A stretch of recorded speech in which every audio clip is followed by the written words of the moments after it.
Good evening everybody. I hope you're doing well. Thank you for stopping by. Let me take a moment just to swap on over to our main scene. Wait for it to go dark a little bit, and then we'll come in just about now onto there. Oreo's eclipsing his camera at the moment. Let's just turn the background music on. Good evening one and all. I hope you're doing well. Thank you all for stopping by. Rasheen, Lizard, Rose, Snackham, Aponis, Nuavin, Mushy, One Bro Guy, thank you very much for your 21 months of support. That's absolutely amazing. Foxaby, Stanza, Nuavin, Gunas, Antaliev, Metcalf, lots of people coming in here. Lovely to see you all. Thank you all for stopping by. Thank you all for the very nice, kind words about the intro. That's been a little while in the making, and I'm glad it's turned out how it has at the moment already. And Bloody coming in with a Twitch Prime. Thank you very much for your sub. Thank you very much indeed. Welcome aboard. Hope you're doing well. It's a whole load of emotes for you. Thank you very much indeed. I am doing very well. Thank you very much, Blingtron. Thank you for stopping by. So we're going to be doing our usual thing tonight, going through the Wowhead Economy blog, which should be going live any moment now. And then we'll go through my usual gold making mailboxes for the week, see how we've gotten on with Inscription. This is going to be quite exciting to have a look at. And Alchemy, hopefully, we'll have got some sales through that. But first off, we'll talk about the Wowhead blog, where we're going to be talking about celebrating Qyunes making his 5 million for the lovely Brutosaur mount, as well as going through how people do Mythic carries and how that whole thing works as a method of making gold, and then a couple of really nice YouTube videos that have come out this week, which I'll go through as well. Will Webster, good evening to you. RMC, and that middleman on Twitch, good evening all. Hope you're doing well.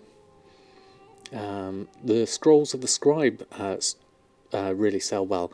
I will have to check on what we've got set up with Samadan, because I haven't really restocked. I've just relisted at the moment, and so we'll go through and check what has sold. So I think she'll probably do quite well. Have been a few sales, so we'll go over and look at that. Let me just double check that the Wowhead blog's gone live. Don't think it's quite gone live yet. Let me just refresh that. Nope, just gonna let that run a little bit longer, and then we can link through everything on that front. What have we got? Go for that. Go on that. Go on that. There we go. Okay, so I'll leave that in the background just in case. But we can have a look at various things that have been going on this week. Click Silas as well. Yeah, we did actually manage to get a couple of Silas procs. I do believe if we go over to Awakening, he's even got about 6 minutes left on his current Silas proc. So we were fully restocked throughout the week. So we have been able to get some sales, thankfully. We had a really dry patch for about a week on Silas, which is really, really tough. But we should be all right when we get back to that. I'll go over and check on Samadan's mailbox first, and then we'll go through and we'll check the Wowhead blog once that goes live, and we'll go fully into that as soon as that goes live. Let me just double check first. There we go. That seems to be alright for the moment. Adriana, good evening to you. Hope you're doing well. I need your help, sir. I want to take the Brutavoy. You need 4 minutes, or is that 4 million you mean? How can I do it? Some tips, please. Well, I would say start off with something like Qyunes doing, which is farming current world things. Is a really solid, easy way to get started in gold making. If you don't fancy that, then maybe look into professions. Would be my first 2 tips to give you. The Battle Shout Intellect and Fortitude scrolls. Okay, those ones could be interesting to look into. I think the War Scroll, I can't remember which War Scroll I had. We'll have a look at Samadan a bit later and see what kind of sales he had, certainly. Lycam, good evening to you. I hope you're having a great day. I'm having a lovely day, thank you. Spent lots of time with my family today, and now we're going to spend a little bit of time tonight going through some lovely World of Warcraft gold making. We have Oreo right in front of his camera at the moment. You can't... Let me see if I can move that back a little bit. There we go, Oreo. At least you're a bit more visible now. Hexagon bags have fallen to 750 gold each on your server, which is bad for you, but on the other hand, you started doing the Mechagon daily this week on your trio box to make Big Mech, and you've made 70k on them. 70k on them so far. Oh, nice. Yeah, I've noticed Hexagon bags had certainly gone below 1,000 on my server as well. Maybe it's the people looking at the auction house now under the standard interface and just going for I always forget where it is, containers, and then looking on bags, and you do a search here, and then you can see them and order them by slot size. So it's quite easy to see deep sea bags here at 975, and then Hexui bags are here at 920. So they're quite similar on my realm now. Can just about see that over Oreo's head. You hit 4 million this weekend on the last lap. Oh, fantastic, Adriano. Good luck on that last one. I'm sure it'll go past very fast. Oh my god, something actually dropped on my server. I know.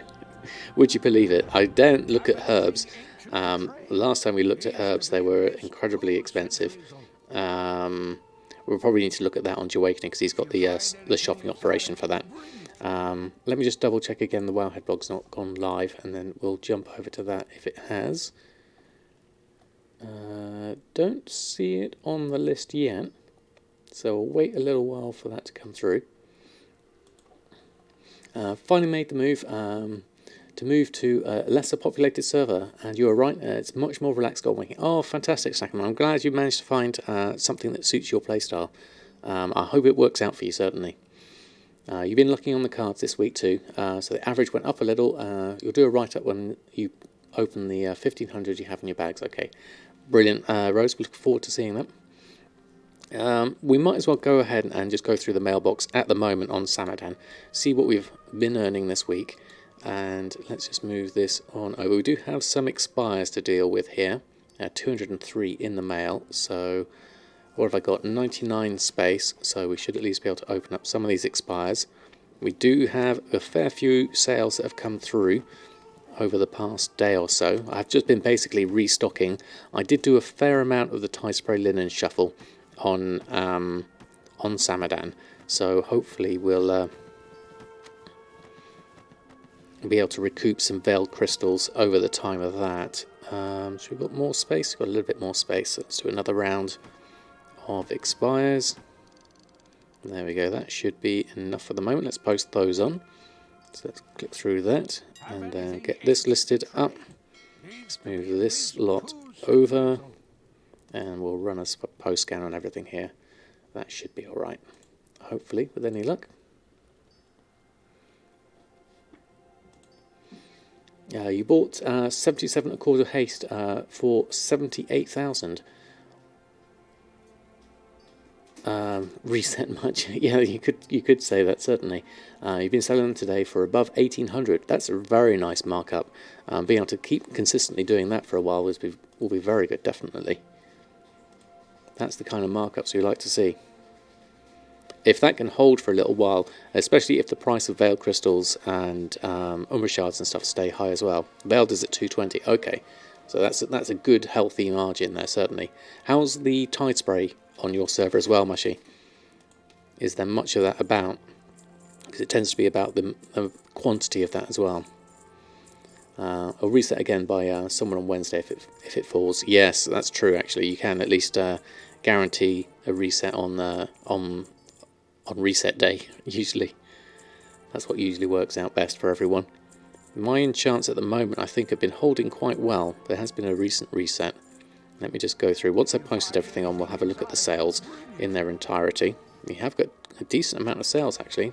Currently saying 95,000. So I'll just run through the last of these, and then we'll go through and just post those on, and then we'll go through the mail in a little bit more detail. Needs to be at least 2 centuries old.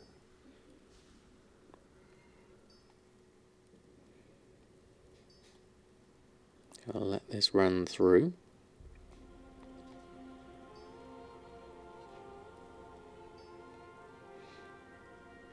Post this slot on, uncanny gear coming on, a few enchanting bits and pieces, a few tailoring bits and pieces. tuxedo jacket, and some food bits, some vendor food bits, and things like that. So that seems okay at the moment. So 81 mails, 109,000 in terms of sales for the week. So that's not profit, that's just in sales. We have quick navigation at a decent price, 1,100. Mark of the Claw, a few force multipliers there going for at least 1,000 each. Azure Spell Thread, we sold one of those.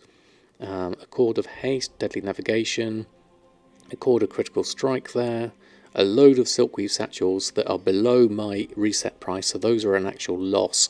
So we've at least been able to get some money back on that. That reset didn't work out, unfortunately.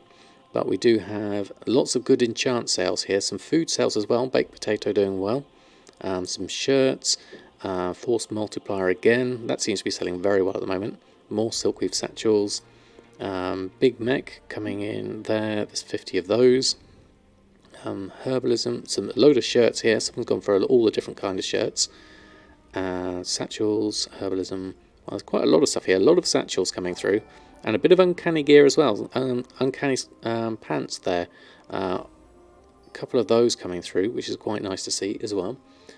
Johnny McDoodles, thank you very much for the follow, I hope you're doing well, thank you for stopping by. Oreo's completely blocked his camera now, so all you see is black fur at the moment. But we'll save you about 200 Veil Crystals while you're still not letting your competition run rampant. Exactly, that's a pretty good position to be in. If you can afford to reset it, definitely. And it saves you having to do all those bracelet super shuffles in the meantime as well. So 109,000, very happy with that. Let's take that and add that to our current gold. Should take us almost to 1 million on Samadan alone. Coming up at, well, 790. We're over 800,000. Should be about 850,000 roughly. Yeah, 857,000. So that's pretty good going. Happy with that. Let me just double check on the Wowhead status. See if that's come up. Nothing yet, actually. That's quite surprising. Normally it comes up straight on at 7 o'clock, but we'll see how that goes over the next sort of few minutes. Long time lurker here, just wanted to pop in to celebrate your long boy. Just got it yesterday. Oh, Ava Lima, sorry if I got that wrong the first time. That's fantastic news. Congratulations. Let's see, lots of long boys in the chats for that. Congratulations, that's an amazing achievement. Well done you for going through and getting it before time. That's absolutely fantastic.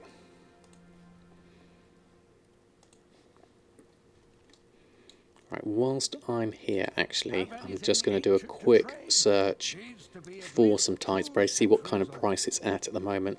Currently sitting at 6 gold 79, and there's not a huge amount at that price.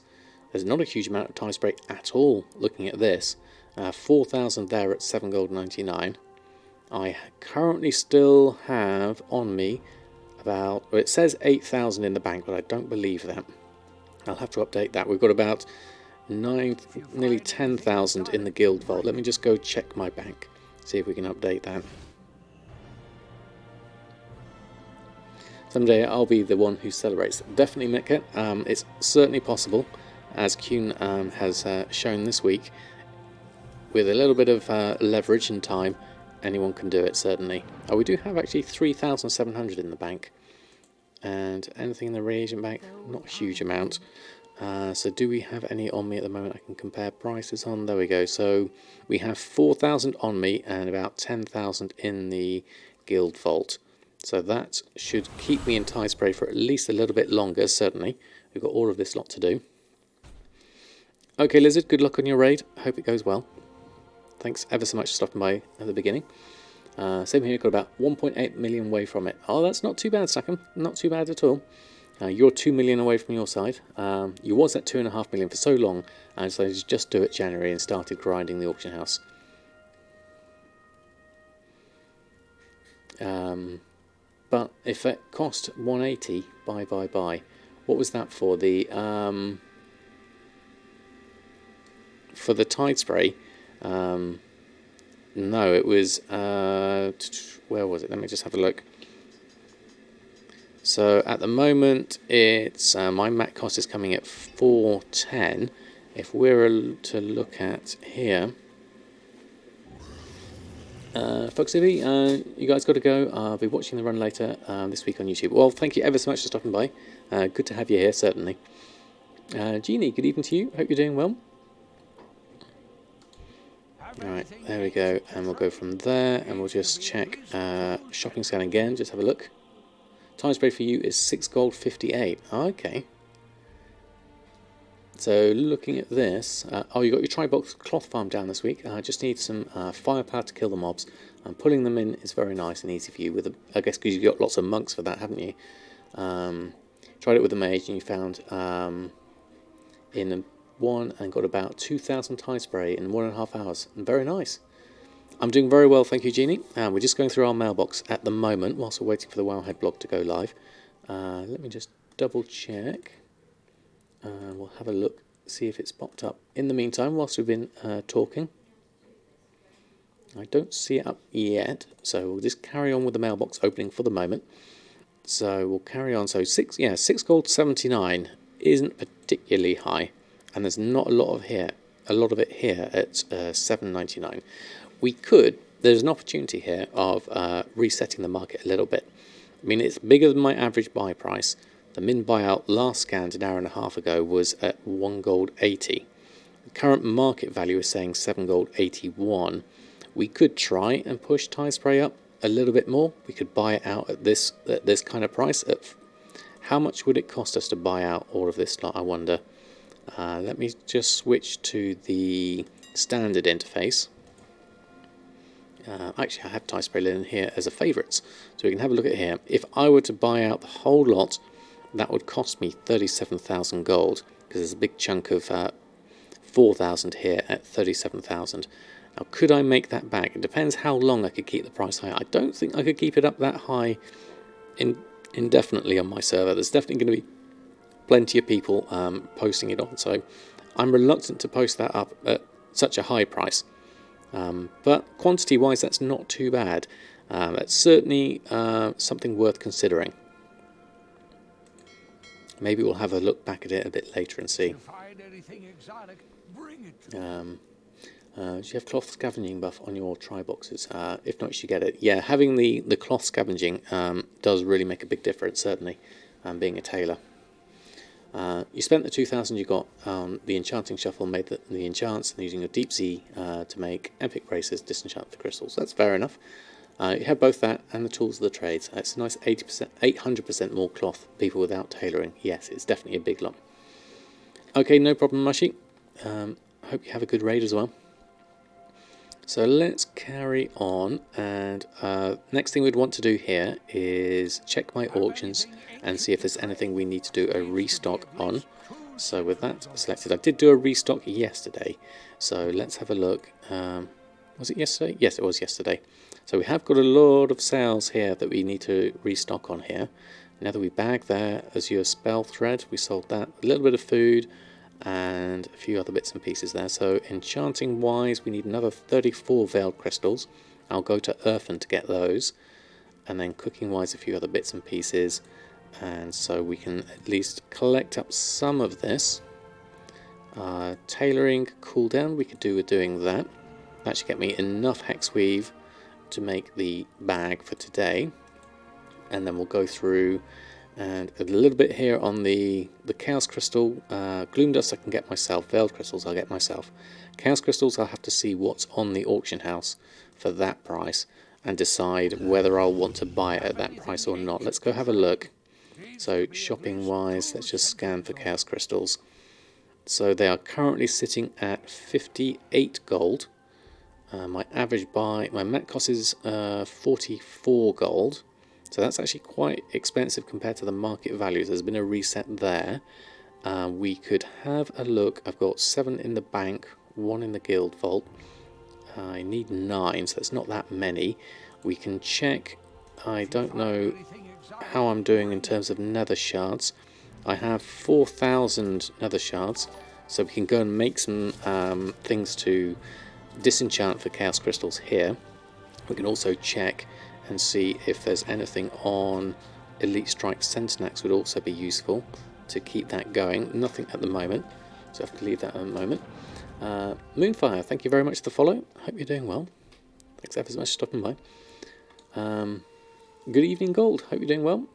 About 4.79 server, and you have 923,000 on yours. Yeah, 4,000 is not a lot really, which is why I was considering upping the price of them, because there's definitely a lot less than there's normally. What expansion is Chaos Crystal? It's Legion. So basically we would have to look for, I guess, 110 armor or something like that, or I can go over and buy the Dauntless gear from the vendor as I am here, and disenchant that into Chaos Crystals. I'll head on over there at the moment. Let's go this way, around this way, and I'll just catch up on chat.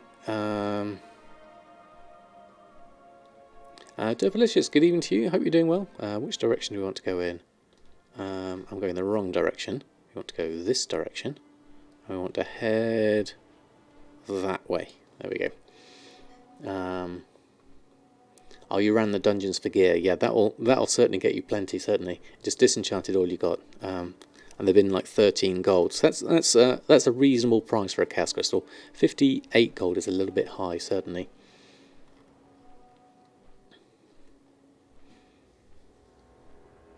Just got your fourth 6,000 gold card today in this weekend's card batch. Fantastic, Justin Rose. That's going well for you, certainly. I'm going to go through and we'll have a look here what we need to get. Let's just minimise that so we've not got double text over each other. That's a bit clearer to see now. So we shall go down here, wait for this lot to load in, speak to this person who should be here. No, you're not. You're over here. Wrong way. There we go. I would like to buy from you, and we would like... Let's use the standard interface. So we can buy anything really, any of the Dauntless gear. It's 400 nether shards each. So if we do, say, the boots, they cost 400 each.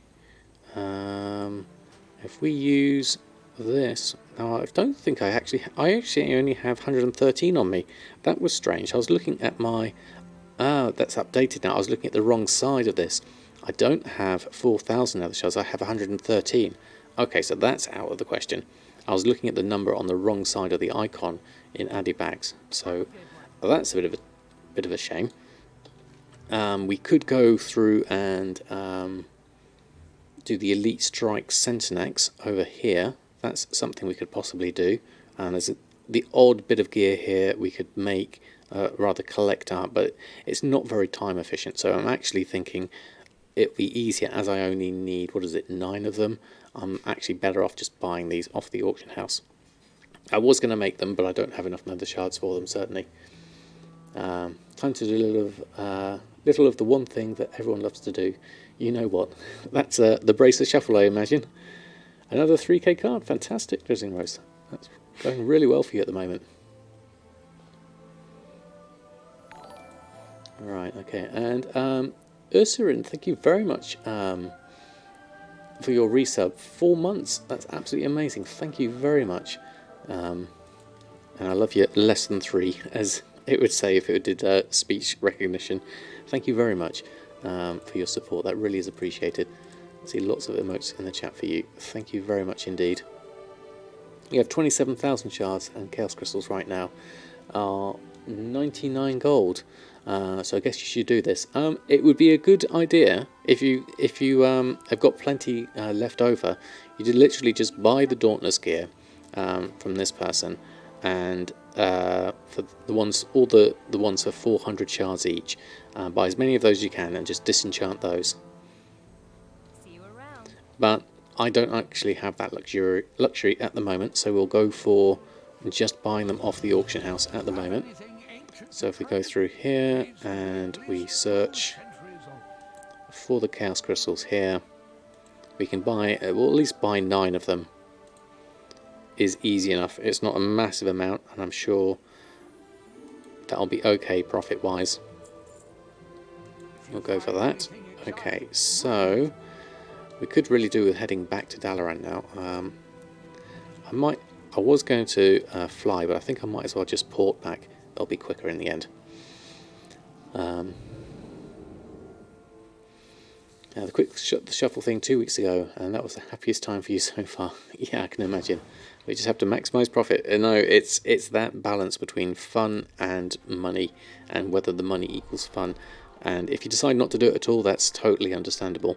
It's not for everyone, certainly. Alright, so we'll pick up our purchases here. We'll take those. The rest we'll get Leylight Shard. Right, what actually is this enchant looking for? I should have checked that first. What is wanting to make, what needs the Chaos Crystals? It's Mark of the Claw. Okay, so it needs Leylight Shards and Chaos Crystals. So we could get the Leylight Shards from the Chaos Crystals, doing the Chaos Shatter, but it depends on the price of Leylight Shards themselves. So I'll have a quick look at those. We'll scan for those. So Leylight Shards are coming in at 22 gold. Now I believe from the Chaos Shatter you get 2, or is it 3 from a Chaos Shatter? Let me have a look. Chaos Shatter gives you 2 Leylight Shards. So that should be half the price, which it is roughly. So I'll actually just buy these up again, as it will be easier just to buy them. And then I've got a little bit of stock left over. So let's just make that 10. Buy those out. There we go, that should be what I need. Let's just go over here, and oh, there we go. And click the buys on that one. There we go. Another 3k card. Wow. You got the lucky switch to on. Definitely, Drizzling Rose, you're onto a roll there, certainly. Nabil, how are you? Thanks for stopping by. How much gold have I made? So we currently have 109,000 on Samadan for this week. He's currently coming up close to, where are we at? 856,000 on him. Now I believe I'll go over to Urfa next because I need to make some braces. We need 34 Veiled Crystals, so we'll use the Tide Spray that I shuffled earlier in the week, and then we'll get started with that. Score Shane, good evening to you. Hope you're doing well. Me and the family are doing very well, thank you very much. How about yourself and yours? Thank you, by the way, you gave you the tools, started for your own gold making, which has been really working great. I appreciate that. I appreciate the content you do. Oh, that's very kind of you to say that. Very kind of you indeed. Always recommend my video when explaining TSM. Well, thank you. I'm glad it's useful to other people as well. That was the wrong character to press that key on, certainly. Let me just check the mail, because we do have some expires here to deal with. A few uncanny sales, though, looking at this. What have we got at the moment? We have uncanny arms, feet, legs, waist, and gauntlets have all come through this week, as well as a whole load of Drums of Fury. So that's 23,000 for Urfan. So that's a reasonable boost for him. I've got a feeling for him, throughout the rest of this expansion, he's just going to have consistent uncanny sales, both mail and leather. I think so from looking at that. We do need to go and make ourselves, we need 34 Veiled Crystals, so we can make, now we need some calcified bone. We're missing that for our honourable arm guards to turn that back into Expulsum. So let's just check the price of calcified bone. Let's have a look here. So BFA shopping, run a shopping scan on this, have a look at what everything else is. I think you might finally be getting rid of this blasted cold. Just been irritating tickle at the throat the last 4 days. Well, I hope it goes soon for you, certainly. Oh, you got the evil eyes from that. I know anyone looking at it will think, oh, it's the dreaded virus, certainly. How my deep dive videos come together. We I've up my pacing sometimes. Yes and yes to both of those. So for my deep dive videos, I'm looking at Inscription at the moment, which I've been doing. I've been looking at my video for the leveling up of Inscription, and it's coming in at over 2 hours long, which I think is a bit long. It's basically a compilation of the various streams over the past few months, as well as a bit of an introductory video at the beginning. I'm not sure whether to release that entire video in its entirety, or to re-record a summary one just going through what I've done. Maybe I'll do both, I'm not sure yet. Oh, it looks like Oreo's disappeared for the moment, so we'll just turn his camera off for the moment. There we go. And as for my paste bins, yes, I literally just got to get round to exporting them and posting them. It's one of those things that should be on my list to do, and I keep on forgetting. 2 hours seems good for a video. People to do the shuffle too. Yeah, that's true. Well, I figured with my kind of videos, given that my streams are usually 3 hours long anyway, that people don't mind sort of just having me on in the background and absorbing the information, and then. By all means, Rose, if you want to post pics, that's fine. We're looking here at calcified bone, which is currently at 80 silver. My map price has got it at 1 gold, so this is definitely something I want to buy. How much have we got in terms of quantity? We got 1,700 here and 3,000 there. You know what? I'm going to buy all of that, and I'm tempted to buy all of that calcified bone as well.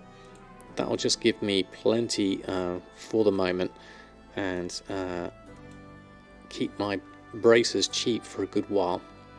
So let's buy those whilst we've got them here. I'll pick them up. That should be plenty for the moment, certainly. Don't believe how those cards don't exist. I think YouTubers get a bit hung up on the length of vids in general. I guess it depends on... I am still working on the video, yes, Rasheen.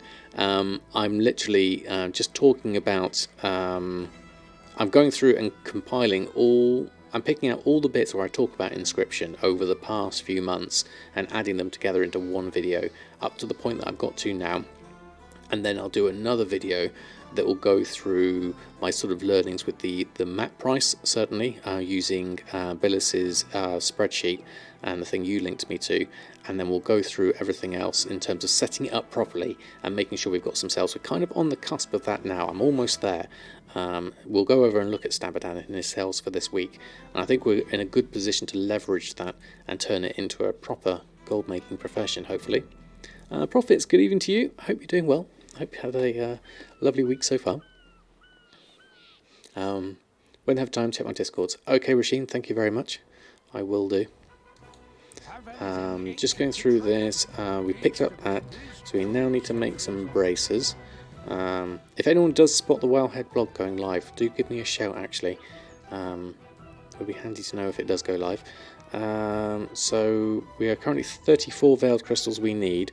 So we could probably get away with making 30 of these, but I'll go with the full 34 because a few extra veiled crystals with a proc will be fine anyway. So I'll make a few of these. These are costing me 105 gold to make, so that's definitely very reasonable. Oh, is it up? Okay, brilliant. Thank you, Anno. Let me just go have a look, and whilst I'm making these, we can get that done. Ah, fantastic. Fantastic. So we'll go over and we'll talk about that in a moment. Whilst I'm making these, I'll go and sort everything else out. So let's copy that and do that. And then we will go over to my commands, which are here. And we'll update that. Whilst that's being made, and we can go through that. There we are, and then we'll go here and we'll do that. And we'll submit that. So hopefully now, there we go. And we'll go through Wowhead, and then that should link to the latest one. There we go. Ah, fantastic. Okay, we are live and up. So I'll pause this gold making for the moment, and we'll go talk about the blog whilst that's here, and then we'll come back and we'll carry on with our gold making after that. So, the Wowhead blog this week. Quite an interesting one this week. Lots of things to potentially talk about. Now, obviously, the big news that happened for Classic people was the Classic token coming to China. This was big news and really sort of shocked the community for a while. People worried that it was going to come over to retail. It seems to be, the general consensus is that this will never come over to sort of the EU and NA servers, but it's Blizzard's game. It's up to them what they do. Oh, there we go. Let's have a look at this one. There we go. Let's have a quick look at that as well. Look at the picture. There we go. Blood card 6,000. Wow. And you got 4 of them. That's fantastic, Rose. That's absolutely brilliant. And Kinetic, new Goblin here. Get into it 2 weeks ago when you asked Goblin on this on his long boy where to start, and he recommended my videos. Oh, fantastic! 1 leveled later and a week and a half of work, and you made your first 100,000. Oh, fantastic! That's absolutely amazing. I love stories like that. Congratulations, Kinetic, and welcome to the world of gold making. If you do have any questions, feel free to ask them in chat, certainly. Happy Panda, yes, most definitely happy getting those kind of procs, Rose. So, my thoughts on this, on the classic token, is I think it's very much a China-only thing. They have a very different kind of game. It's licensed by Blizzard to a different company, so I don't think we're really going to see it in Classic, because it would take away what Classic is. Everything is hard in Classic, and gold being the key thing amongst that. You know, getting your epic mount in Classic is a hard thing to do, and the key thing about that is having the gold for it. If you can buy it with a token, then I think that will take what is a lot of the appeal for Classic away, and it makes Classic more like retail. And the whole point of Classic is it's very much the original WoW. It's not like retail.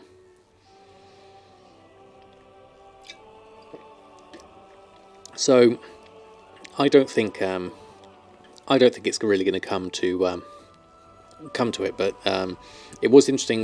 Billis posted back in response to the Gold Queen, saying that that being said, if they do add tokens to Classic, you'll probably end up flipping on dozens of Classic realms. Gold making on Classic can be rather easy, especially if you do it on multiple realms. And that is the wise words of a true gold maker there. And this is kind of like the theme coming through a lot of the posts we've got on this week's blog. It's talking, we've got Billis, Bragg and Hicons talking about their gold making methods, certainly.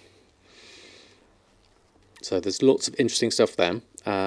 Looking further into classic gold making, Lazy Goldmaker did a great article this week on investing into future phases, because one of the great things about classic is we know that certain things are coming up, we know what's going to come up, and we know what materials and things people are going to be looking for.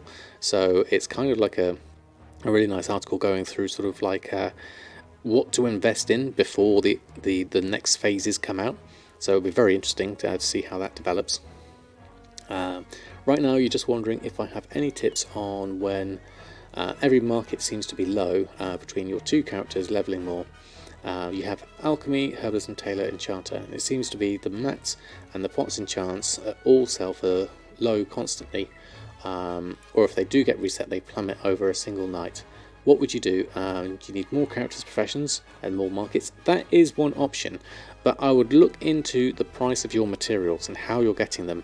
With things like Alchemy, Inscription, and Enchanting, the default market value method of working out the profit doesn't really work, because you have to understand the profits more on those professions is to take into account the proc rate for all of those. So with Enchanting you've got the tools of the trade, you've also got the bracer shuffle, which I've talked about once or twice, which is about getting your tie spray bracers and disenchanting and scrapping those and making more bracers and then making veil crystals from those. With Alchemy you've got the Silas proc to take into account, and then with Inscription you've got the milling value, which is based on the extra sort of the milling value of the cheapest herb on your server.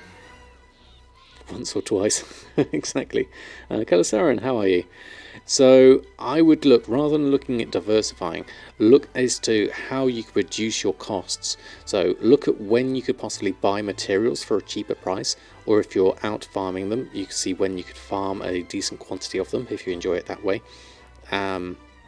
And then look whether you've completely fleshed out those professions and got either the tools of the trade or anything else that you might need for that specific profession, and then make sure that you're calculating your profits with TSM accurately. That's right, exactly. So So that was the classic news. Slightly unsettling, but I think all will be fine. Don't worry. I think we'll be fine. So on to the next topic of news, which was Qyunes made his 5 million, which is absolutely fantastic to see. After 4 months, he's completed his challenge to get the Brutosaur mount. Now, he had a very specific set of limitations to make his challenge a lot more sort of approachable and doable on anyone, really, although you do have to have flying, ideally, BFA flying, that is. So, starting with one character, starting from level 1 with no help from alts, no main flipping as your income source, it's, unless you find something that you're currently selling and can just turn it up for a slightly high price. Based on a high pop server and limiting himself to 2 hours farming or leveling a day. So 2 hours can be actually quite a long time if you're sort of like busy working, but if you spread that out over a week, maybe some days you'll be able to play more, some days less. And then if you can't spend that much time doing this kind of thing, then obviously just adjust your expectations accordingly. But it's a very consistent method, and as you can see by his gold graph, how he's very steadily worked his way all the way up to get his, this goes up to 4.4 million, but his latest chart goes up to the 5 million. But it's absolutely amazing achievement, and congratulations to Qyunes. He says he's going to do a proper full-on write-up on Reddit maybe next week, so I look forward to seeing that as well. I'll let you get through this article now. Oh, no worries. I like to stop and talk to the chat as well at any time. I've seen a lot of my stuff on the Bracer Shuffle. When Tie Spray went below 1.5 gold the other day, it was caught in both that shuffle and used a little less than half to do the Pants Vendor Shuffle to the break-even point. That's a really good tactic to do. Spread it over 2 of them, and definitely having them at that price is really good. So again, yes, talking about Qyunes, he has the comprehensive spreadsheet where he goes through all the things challenge and everything else. But there's a Brutosaur tab which goes through all the details of everything he's done for this particular one.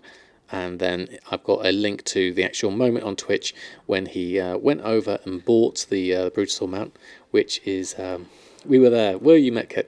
It was absolutely amazing to see. Sadly, I just missed it, but it was amazing to see him go and buy it. I think you can tell, it's like with any of us really, once you've worked really hard for a long-term goal, whether it's something like the chef's hat or whether it's the Brutosaur mount, it doesn't matter.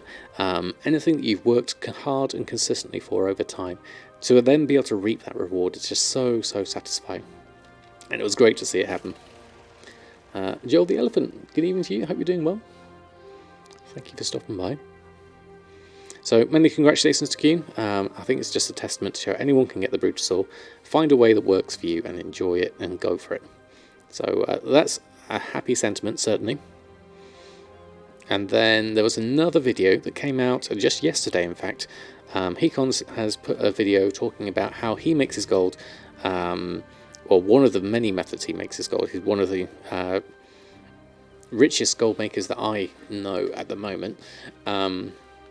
He's put together a video talking about it's kind of mainly about flipping and how buying things and how it works on the standard auction house and how to leverage how the average player will see that and will be posting things on, and how you could use that to actually make some more gold. So that's either posting an item on cheap and then making other people buy it, post theirs on for that price, or whether it's just buying a large quantity of them and resetting the market on fast moving things like tie spray linen and what have you. So it's well worth a watch, that video, and it's really insightful having a look into someone else's mind who obviously makes an awful lot of gold with this method. So I highly recommend that video. Then a slightly potentially controversial subject. I'm not sure what the general sentiment is on people selling carries for Mythic and for both Mythic Plus runs and for raids and finding buyers, but Always For You did a really nice post because it turned into a more of a Ask Me Anything post, and so there were people who were interested in how this works, what else you could do, and what kind of buyers there were, and so I just go through and sort of like listed a few of the questions and answers that came through out of that.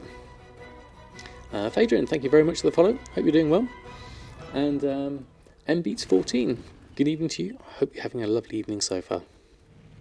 You've got Honorio sat over on the chair over to the side of me there. He hasn't joined just yet, but I'm sure if he'll come back on, I'll put his camera back on.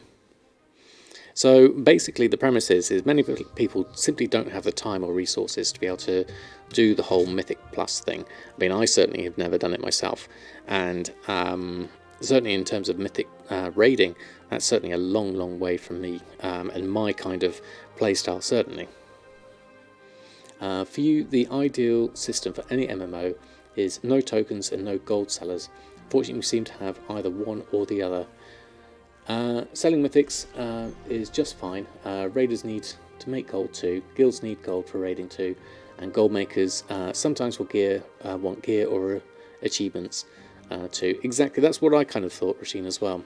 But I can understand, Neville, what you're thinking in terms of like the actual selling of gold for money, or sort of like there's, if you look at something like EVE Online, or what's the other really old one?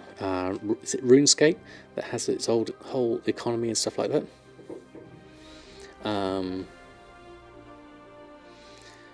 Well, Cody, good evening to you. Hope you're doing well.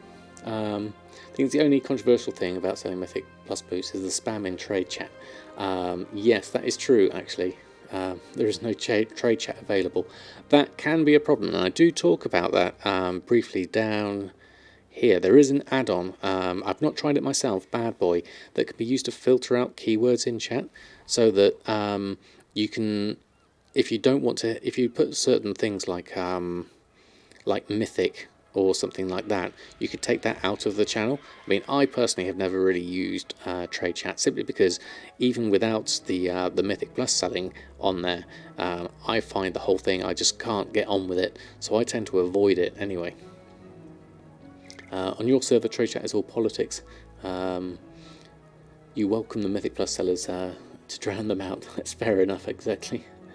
Because it's not power. You've bought mount boosts from people quite a few times now. You bought the Hive Mind mount and the rare dragons such as the Time Lost Protodrake. You have the gold but not the patience, so I'm happy you can do this. Yeah, that's a kind of similar thing, really. I mean, people do it as well with things like the Alani mount, don't they? They sell that as well. Politics and trolls, exactly. You used to use Bad Boy on Mega Service, did you, Will? Okay, does it work out alright? I haven't tested it yet, so I'm glad to know someone's used it.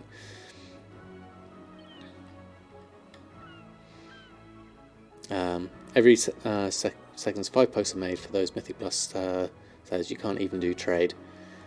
Yeah, if you can somehow filter it out, that would be useful. Or even if there was a separate Mythic Plus channel, that would be really handy. If there was something like that, I'd be all for something like that.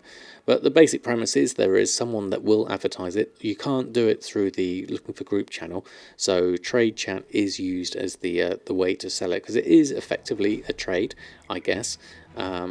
But whether it gets too spammy, I know people try to limit how much they spam it, but obviously they'll be competing with other people who are doing this, so there'll be more than one person trying to advertise their wares. It was good on Silvermoon and Terra Mill. Yeah, I imagine when those are particularly heavy servers, you'll see quite a lot of it. Jeff, thank you very much for the follow. Hope you're doing well. /2 is trade, /4 could be boost, maybe a smarter name for it. Yeah, I think something like that could go a long way into making it easy for everyone. But that would be the only sort of bad side I see from it, because, like, from my perspective, I'm not involved in this market, so I don't see any of it at all. You had that problem too before you moved to another server, so it may be just server dependent, especially the bigger servers. Watching out for that, of course. So basically there's one person that advertises it, and then they arrange it through, they usually have a Discord community or something like that, where there are people who will be ready and geared up to be able to boost someone through, and then the person who's paying, who just wants the gear, will then AFK through the run, and the rest of the team will go through and guarantee them a chest at the end. I can see the appeal for it, certainly, from both sides of the coin. And what is also interesting in the Reddit thread was how there was a lot of interest from people who wanted to be the boosters themselves and wanted to get a bit of gold that way. I mean, if you've gone through and you're at the top of your game and you've geared yourself and you need a bit of gold on the side, then this is certainly an opportunity. It's simply just a question of maybe contacting these advertisers or finding out a Discord near you and see if you can connect up with some people, and then you can do this yourself for a decent amount of gold, certainly. I mean, this is so not my territory. I mean, we all know how undergeared Samadan is, and I rarely played a game as a game like that, but I know everyone is different, and so it's nice that there's an avenue for everyone, whether it's flipping, whether it's farming, whether it's doing these mythic boosts, or whether it's like what I do, which is professions. And it's great that we can all do this in the same game. So for me, I think it's fine. I mean, I can understand the spam in the chat. So I can understand why sort of people wouldn't want it. But if you can use something like Bad Boy to filter that out, I think that's at least a good compromise. You've used boost in the past for mounts too. No interest in boosting for gear though. I certainly bought boost for gold before. If I would have to get the tools of the trade for your multi-box team in random groups, you would have gone slightly crazy. Yeah, can you imagine that? I mean, having to do those dungeons early on was definitely a lot harder, whereas now, being decently geared, we can go through it. And obviously I've had the advantage of you lovely people in stream helping me out with getting my tools of the trade, so thank you all to them. You did it as 3 DPS, exactly. What is tools of the trade? It all depends on your profession. Each profession has one, and they are either completely useless or they are completely essential to that profession.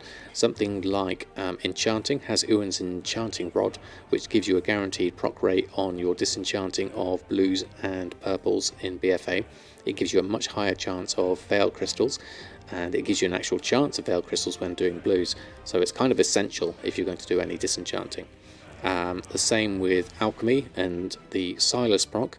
Now obviously that one's very much dependent on RNG, but that's another very useful one. And the synchronous thread, now I believe that's the one that also gives you the increased proc rate. I can't remember, let me just check. Oh, I'm not on Samadan, I can't check. But that's also another useful one. There's ones like the leatherworking tools I don't think is as useful. I certainly haven't got it myself yet, but those are the main ones. Yeah, it is the tailoring tools of the trade, it is useful. With Silas, if you craft large enough quantity, you remove a big part of the RNG. Yes, definitely. Anything like this is definitely, anything RNG based does need a huge volume to actually even out the highs and the lows, and you have to kind of take into account those huge volumes when working out your averages. Like, do you pay up front or after the fact? For the the problem with that is the integrity, is that the game doesn't enforce the integrity of trades. So according to this person who does these boosts, they say everyone has to pay up front, and if people are unsure, they are always welcome to go into their Discord and see what they're like, and then make a decision based on trust on that. I don't know whether other people would offer some sort of 50% up front first and then 50% on completion. But most do up front, do they? Definitely. Yeah, I can imagine. It's just kind of like a way of sort of guaranteeing you're going for it. But yes, there is no real comeback to it, other than sort of like the reputation of those that are doing the boosts, I guess. You had one guy that wanted the gold after rather than before. Okay. So it does go both ways as well. So it is a bit of a risk from the buyer's perspective. So you could, yeah, I mean, you could check out the Discord or reputation or word of mouth of other people. You bought a Mythic post before, but you didn't know about, but you didn't find it fun, to be honest. Well, that's again another factor of it. Do you enjoy? Do you feel like doing doing it that way is a way of almost kind of like taking the fun out of the game. That's definitely a perspective of many, I'm sure. If you pay up front and we're expecting a 2+2 a key and then miss the timer, you kind of get screwed. They talked about that in this Reddit thread, and this particular person, what they did is if you miss the timer, they would either offer to do the run again, or they would offer the money back. I mean, this is just one person's perspective on it. I don't know, obviously less scrupulous people will say, oh, well, tough luck, you didn't get it. But I guess that all depends on the people doing the run.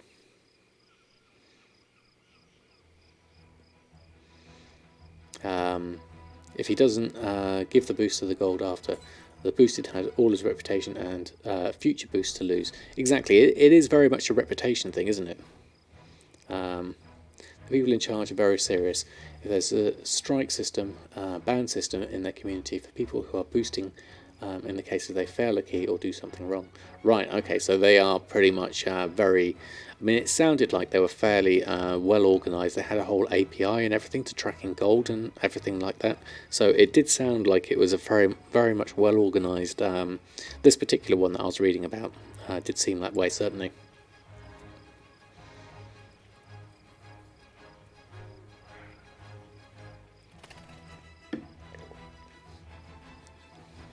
So the last thing that was on my list, yes, it was the last one, was Breg's done another video, which is kind of similar to the Qyunes video, higher up, and goes through sort of like different ways the richest WoW players make gold, which is kind of like a summary as to various different techniques that you could do to make gold over several servers, so like multi-server flipping, cross-server like guild bank transferring, taking a whole load of stuff from one server, taking it over to another one and selling it there, doing the same with battle pets and spreading them everywhere, investing in big ticket items and TCG pets and mounts, and then obviously multi-boxing and multi-sniping was a few different topics he went through here. So again, a bit like the Qyunes video, if you're interested in the ways that some of the larger gold makers make their gold, I highly recommend checking this video out as well. Sneaky ones, thank you very much for the follow. If you want to self-play, usually they'll have you on voice to guide you through, but the boosts are done with you being able to AFK in mind. I think so, because I think a lot of the time, if you don't know what you do, what you're doing, you can end up pulling more and actually messing up the run if you don't know what the skips are and all these various techniques people use to jump from place to place. Oh, you're coming back, are you?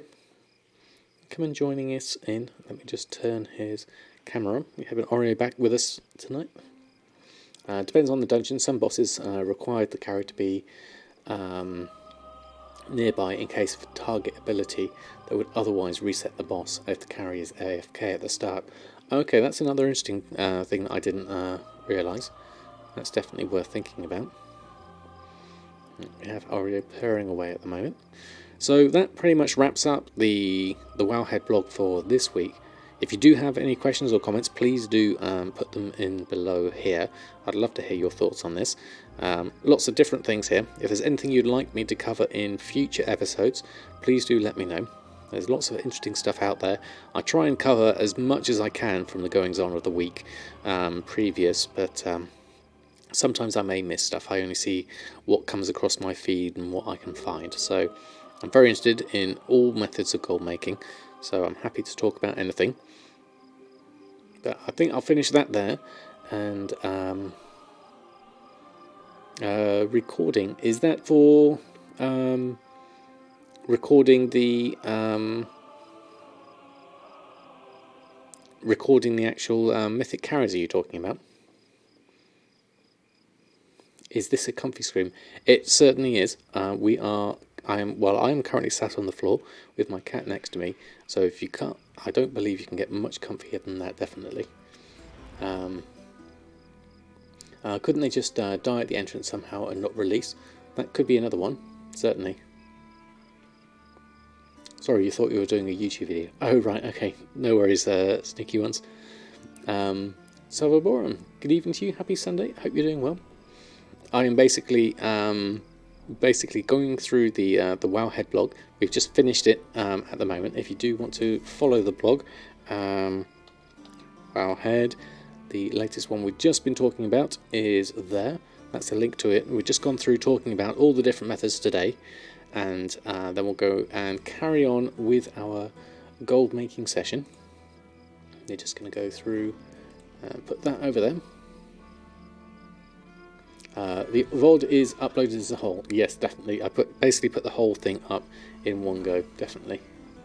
If I was going to update my paste bin or groups with 8.3, since I see that 8.25, yes, Sticky Ones, we spoke about this earlier.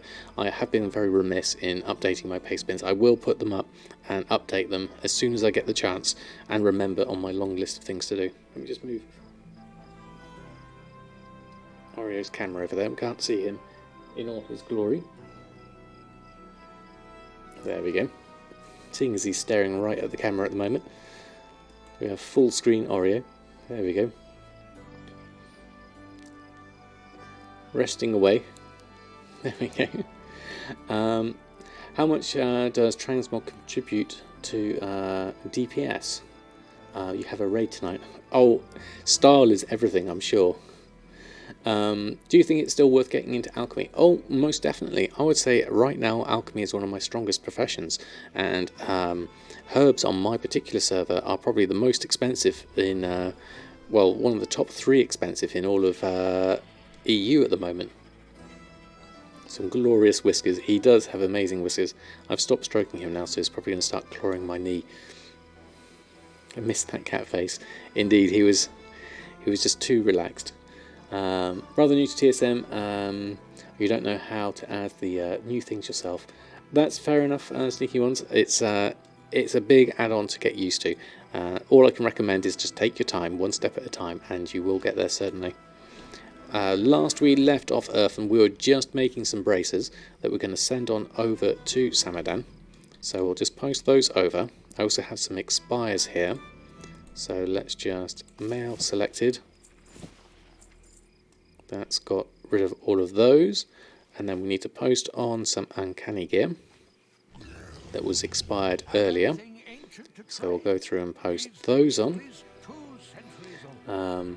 Okay, awesome. You're leveling at the moment. Excellent. Always good to get up to maximum level, certainly. Not on Kazakh. Okay, it depends on the server, definitely. How do you profit with alchemy if herbs are expensive? I account for the Silas proc first and foremost, and I'm lucky enough that I've managed to get most of my herbs at a reasonable price, so I'm using that price that I've got my stock for at the moment. Tepios US, thank you very much for the follow. Do I track low buys on herbs with something like Undermine Journal and try to flip those for gains? That is certainly a valid strategy. But I basically, I stock up is, as you said for the second one, I basically do as many of everything as I can. I can go through my alchemy in a moment. We'll just go through and we're going to sort out leatherworking for now first, and then we'll go back and restock on my enchanting and everything else on Samadan. Let's do that now whilst we've got this going. Hold on. So we posted that lot over. That lot's posted on. Oreo's turning himself upside down. And then we'll go on over here. Nocturnal. When you will have time, can you show us your most used groups and operations? Now, that's quite an interesting one. Pretty much my enchanting latest sellers is one that I certainly use a lot. And then I would say my alchemy ones were definitely the biggest ones I use. So we've got all the stuff we just sent through from Earthen. Let's collect up all of this, and we're going to disenchant this into veiled crystals, because if we look, before we started the Wowhead blog, we had this task list to do. Let's just move over this way. Okay, Oreo's going upside down now. So veiled crystals, we need 34. So let's bring up my disenchanting window, and we can go through and disenchant all of this and get ourselves some veiled crystals at the same time. Lauren, thank you very much for the follow. Finally caught me streaming. Always listening to your videos whilst getting chores done, both in WoW and around the house. Always a very soothing attitude. Keep it up, the wholesome friend. Oh, very kind of you to say so. Thank you very much. And glad you could make it to a live stream. By the way, when did you become a sub? You may well have been a beneficiary of the very kind Proxiva, who has been gifting subs left, right and centre. So it could be that. Check your Twitch notifications and it will tell you who is the kind person that's giving you the sub. Have been meaning to ask, on my extra video I did before my Super Shuffle, manually raised price on coarse and shimmer scale. Do I still use that because of using Tide Spray? I wasn't for a long while, but then I did feel like I had to do that for the shimmer scale was incredibly cheap compared to my Tide Spray, and so I manually pushed my shimmer scale back up to 12 gold or 10 gold. I think I've done it. That was the safest way I could think of just fixing it, because I do pretty much just use Tide Spray Linen. How do you pull up TSM Destroy, by the way? Sometimes see it pop up when you log in, but otherwise you can't find it. Yep, you just type /TSM Destroy, and then I've also added it as a macro down here, and it's key bound to Control X, which is very handy for when TSM Destroy bugs out and gets stuck, and then I can simply just tap, because I've already got Control held down for using the scroll mouse wheel, so then I just tap X twice and it brings takes TSM Destroying off and then back on again. So that's very, very handy. We need a whole load of gloom dust, which means we need to make some more braces. So let's make, how much do we need? 200 gloom dust. So let's make 100 braces. That should be plenty enough. So I'll make those up. Any tips for gold making without having BFA? Interesting, Beyblade. I would say a lot of things like Cataclysm herbs or some Legion glyphs would be good markets to get into. Also, a lot of the old world enchanting, like the leveling stuff, like the Elemental Force enchant, and a lot of the Pandarian stat enchants are also quite good. Off the top of my head, also any of the old world tailoring, especially shirts, sell particularly well. Hexweave bags are still selling quite well. So a lot of things you can sell that don't require BFA, certainly. It's with a space, /TSM space destroy.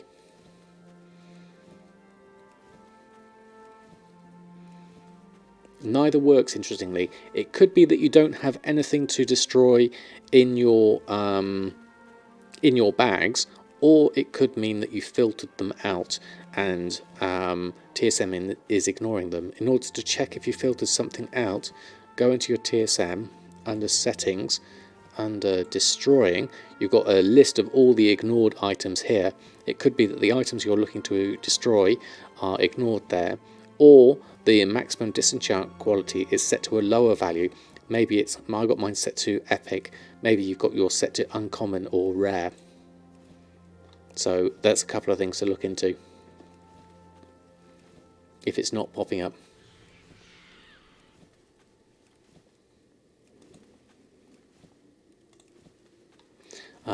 You're farming Hunter Dredge Leather, and from the same mobs drop Rubbery Flank, sometimes using this leather to craft items, but mostly selling the leather. Exactly, that's a good start, certainly.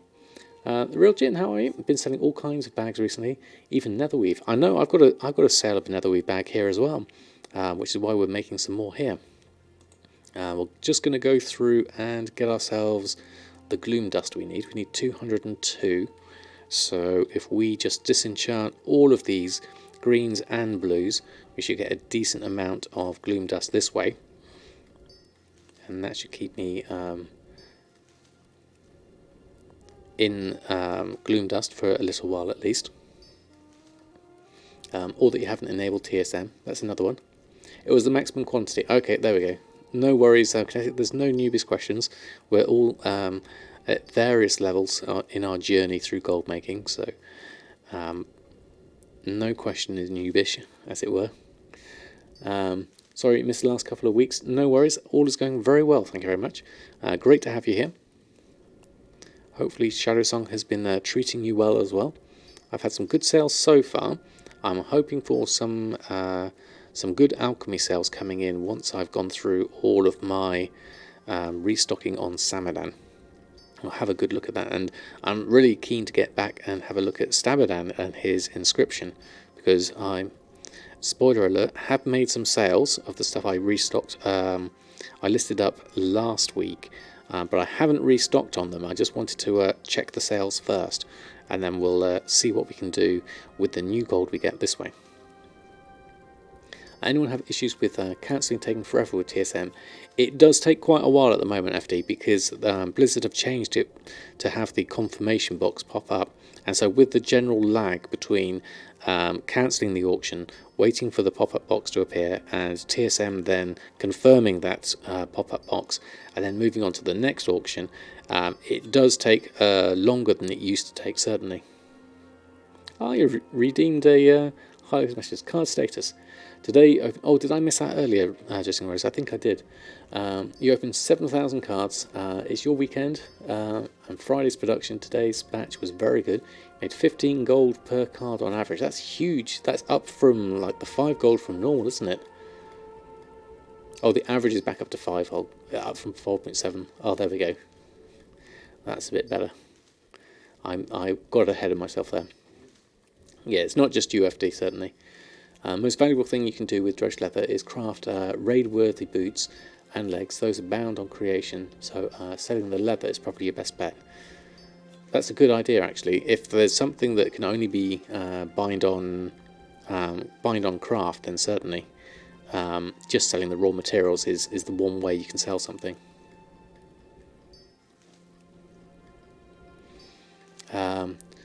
Could you ask what those cards come from and how you're finding and producing them so bountifully? This is if I'm correct in thinking, it's a Walls of Draenor thing with inscription, and Rose has a huge number of monk alts that churn through many cards at the same time, I believe. Question is where to find the void focus, which is required for crafting these items from dread leather. Interesting one. I have no idea myself. So if anyone does, please do shout out in chat. Alright, we've got, I think, how are we doing for gloom dust? We've got already the gloom dust we need, so we've overcooked our gloom dust here, but this is fine in terms of giving us a decent quantity of gloom dust for the future. I might as well do this batch as I've got it. I don't think it's going to be much more beyond what we've got. We only made 100 anyway. Kill Uldum and Veil creatures. They have a chance to drop the shards once you've done the quest. Oh, there we go. Thank you, Gold. Right, still working through this whole list. Ah, there we go. We've seen the bottom. So the light at the end of the tunnel is almost upon us. We'll go through this lot. So why am I disenchanting the greens instead of scrapping them for Expulsum? Because I need a load of gloom dust, and this is the most cost-effective way of getting gloom dust, because I can get anything between sort of like 1 and 10 or 12 gloom dust per bracer. So I could get my gloom dust by buying it off the auction house if it's cheap enough, but every now and again I like to make a good batch of gloom dust because it is required for my enchants, so I'll do a few of these every now and again.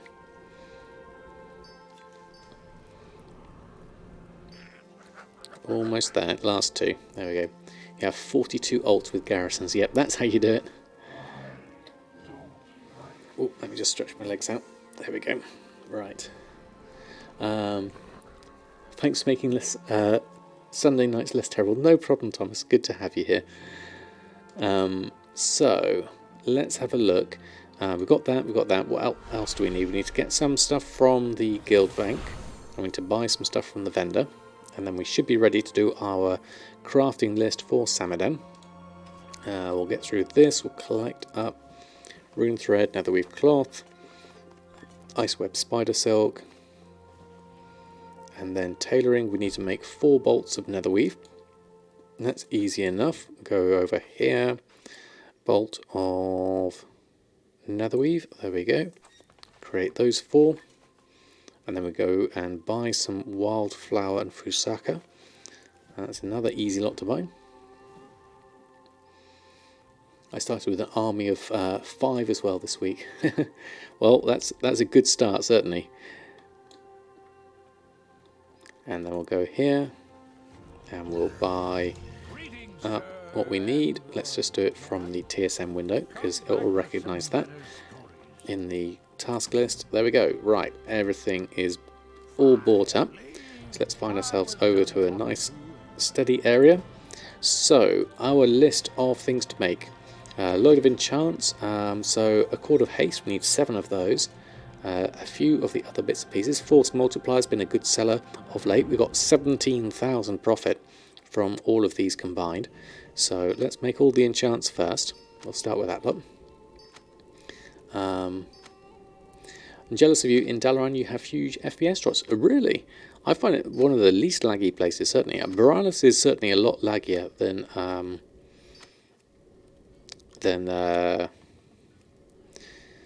Dalaran. Although you could go, I guess if you find this one laggy, you could try old Dalaran. That's another one you could use. It has a similar layout, certainly.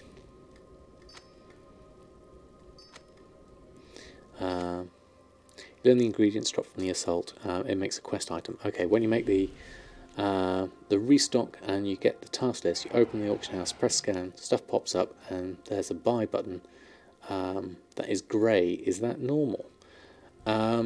If the buy button is grey, my first thought is, do you have enough gold? You may not have enough gold to buy the things.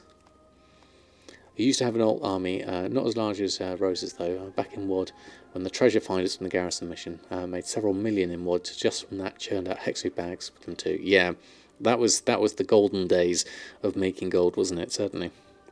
Alright, so we've got a netherweave bag, azure spell thread, and a hexweave bag. This is the problem with netherweave bags, they just take so long to make.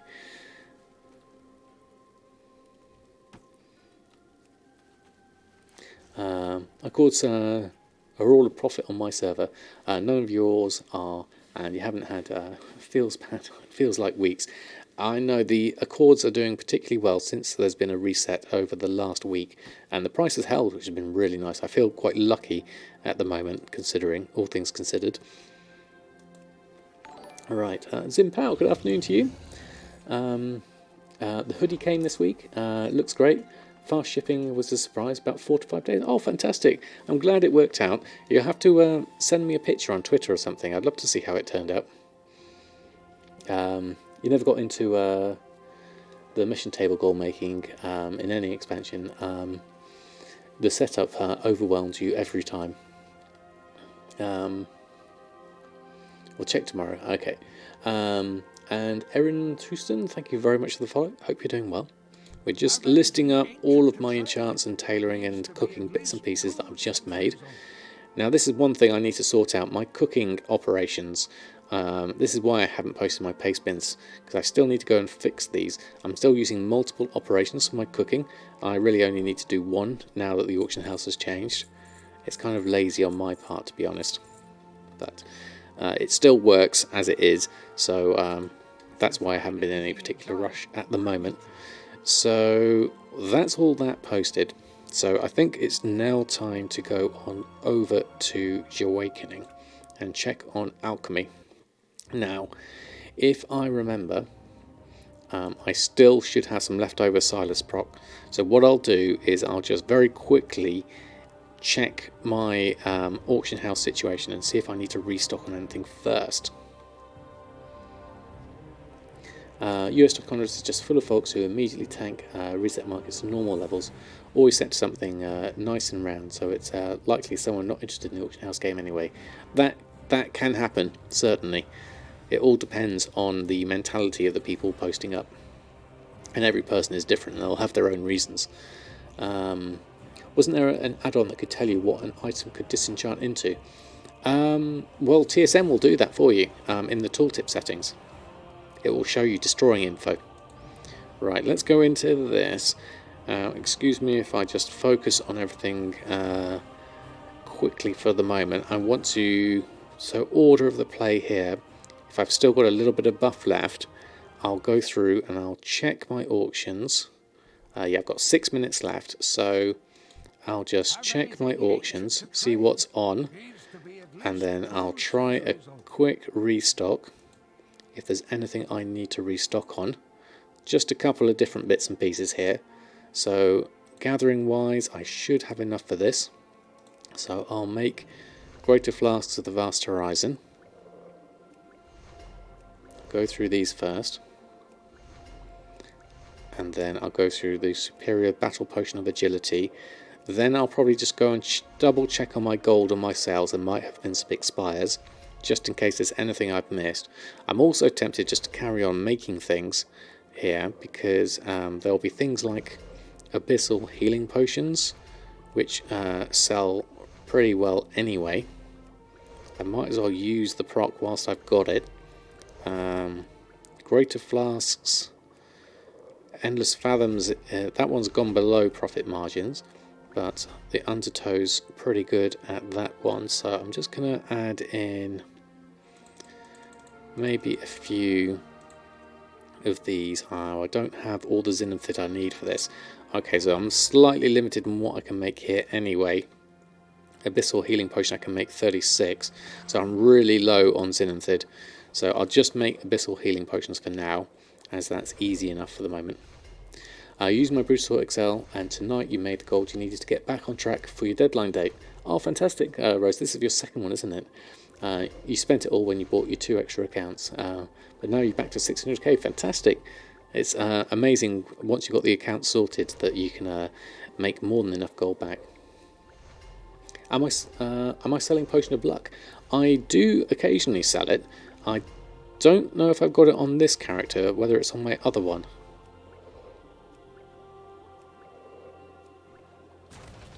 Right, that is all of my Zenithid gone. So there's not much point having the proc at the moment, unless we can buy some more at a decent price. It's minus 540 profit on your round. Ouch, that's a big difference.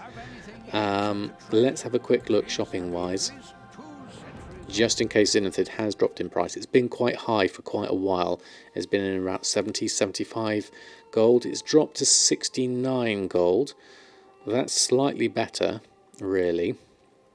So my market value is at 69, region market value is 41, so that is more expensive, but as we saw, my profits are reasonable on here. So if we were to look at this, my mat cost is currently at 52, so that's quite a bit higher. That will change my profit margins, certainly. How many can we make here? That would cost me 520,000 gold to buy up all of that Zenithid, 7,500 on it. We don't need that much. I've only got 59,000 gold on me, so what I really need to do is go and pick up my gold from the mailbox. So we do have some sales. We have very good sales, in fact. We have 331,000 in sales from the past week, since we were able to restock on everything. So I had about 250,000 gold on me last time, I believe. So if we take all of this gold, which is basically all the greater flasks, unbridled fury, light potions, healing potions, pretty much everything, alchemy wise, all of the latest stuff as it is, that should give us a decent amount of gold in the bank to then reinvest into Zenithid. So 391,000 gold on Awakening. So very happy with that indeed. Do a quick run of the timer here. Oh yes, of course we have. We've got 2 minutes left. Although I don't think I'm going to be able to make too much there. So let's see if we can buy some Zenithid. We're at 69 gold for Zenithid. So let's take... We're not going to buy that much. Let's buy, say, 3,000. That will cost us 200,000 gold for 3,000 Zenithid. That's quite a lot. I don't want to buy that much right now. What I'll try and do is I'll buy 1,000 now, and then I will buy more later during the week if I can get the price less. That would be a good compromise. See if we can make something from that. So let's just buy that now, and then we can have a look, double check if we need to post anything on, and then with our last fraction of a oh no, we're just running out, in fact, so we won't have time to make anything under this. Let's have a quick look at my auctions. Look at that. Go to alchemy, go to TSM, 10 seconds left, clear the queue, restock. No, we've got everything we need here, so we should be fine. What we could do is have a look at, we need to do the proc again. We also need to do our daily cooldown. Oh no, I didn't mean to click that actually. That's continuous curing. I actually meant this one. And we want our daily cooldown here of herbs to anchors. Greetings, Ignis. I hope you're doing well. Thank you for stopping by. And Pato, good evening to you. And thank you for using your highlighted message. How useful is the auction house mount been for me? Oh, it's been absolutely fantastic. It's great, you know, even if you're somewhere like Dalaran, which doesn't have a auction house, but it does have a really big guild bank and a mailbox just outside.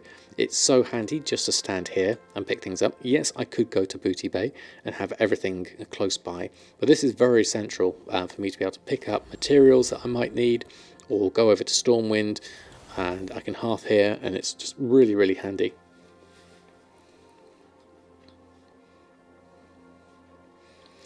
Dalaran has an auction house. Isn't the Dalaran one a engineer only one though? Yes, for engineers. Booty Bay isn't recent, and the auction house dies often. Yeah, dying does cause a problem, certainly. Yeah, old Dalaran has an auction house, definitely. Or is that the wrong way round?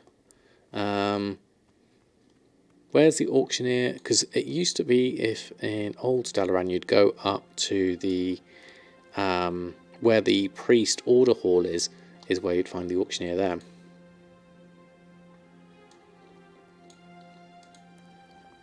Right, so with that done, let me just check on my auctions. I think some of these were, I may need to cancel some of my auctions and relist them on.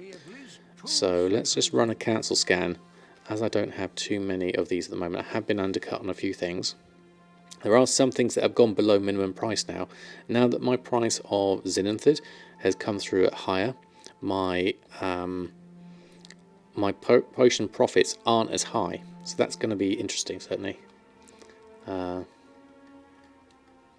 Jaina's locket is a TP to Old Dalaran every hour. Buyable on the auction house. Oh, interesting one.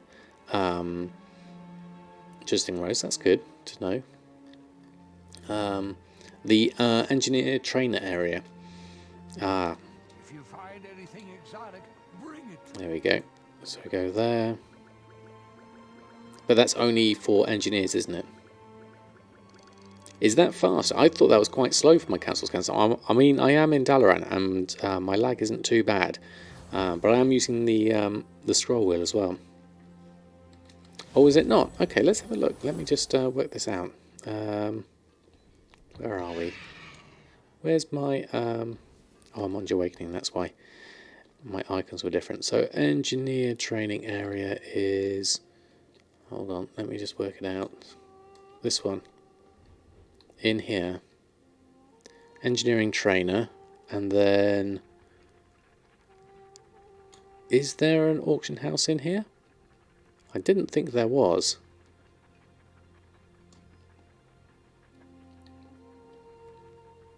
Yeah, not Legion Dalaran. In Old Dalaran, certainly. You go in Old Dalaran. Let's go find it over here. If we go this way, if memory serves me right. Oh, only engineers can actually see it. Okay. Yeah. So, but if we go this way, in Northrend Dalaran,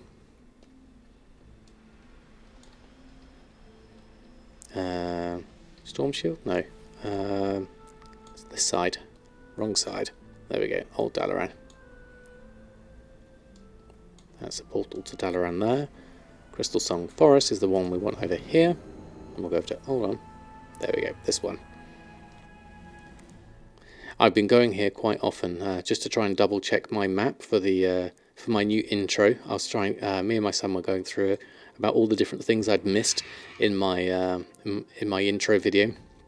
And you'll notice on my video that there is no Dalaran floating in the sky because I've literally just used the textures and everything. But yes, if you go in here, I believe you've got the steam-powered auctioneer for Old Dalaran, which is really handy. But you don't have your, because you would have your priest order hall in New Dalaran there. But that's really handy because you've also got the quartermasters here for buying your frozen orbs. I believe it's this one, is it? Or is it the other one? The one on the side. This one, for buying your frozen orbs for 75. This is really handy.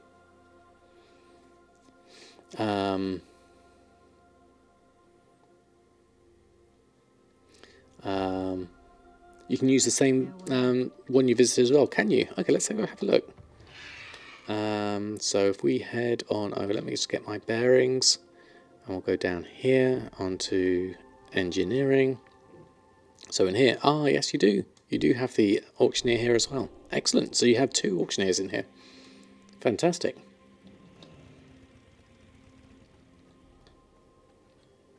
There is one in Northern Dalaran towards the area where the tailoring charging. Yeah, so that was the one we just looked at. Yeah, so it's quite handy if you do want to use Dalaran for your centre of operations. Excuse me.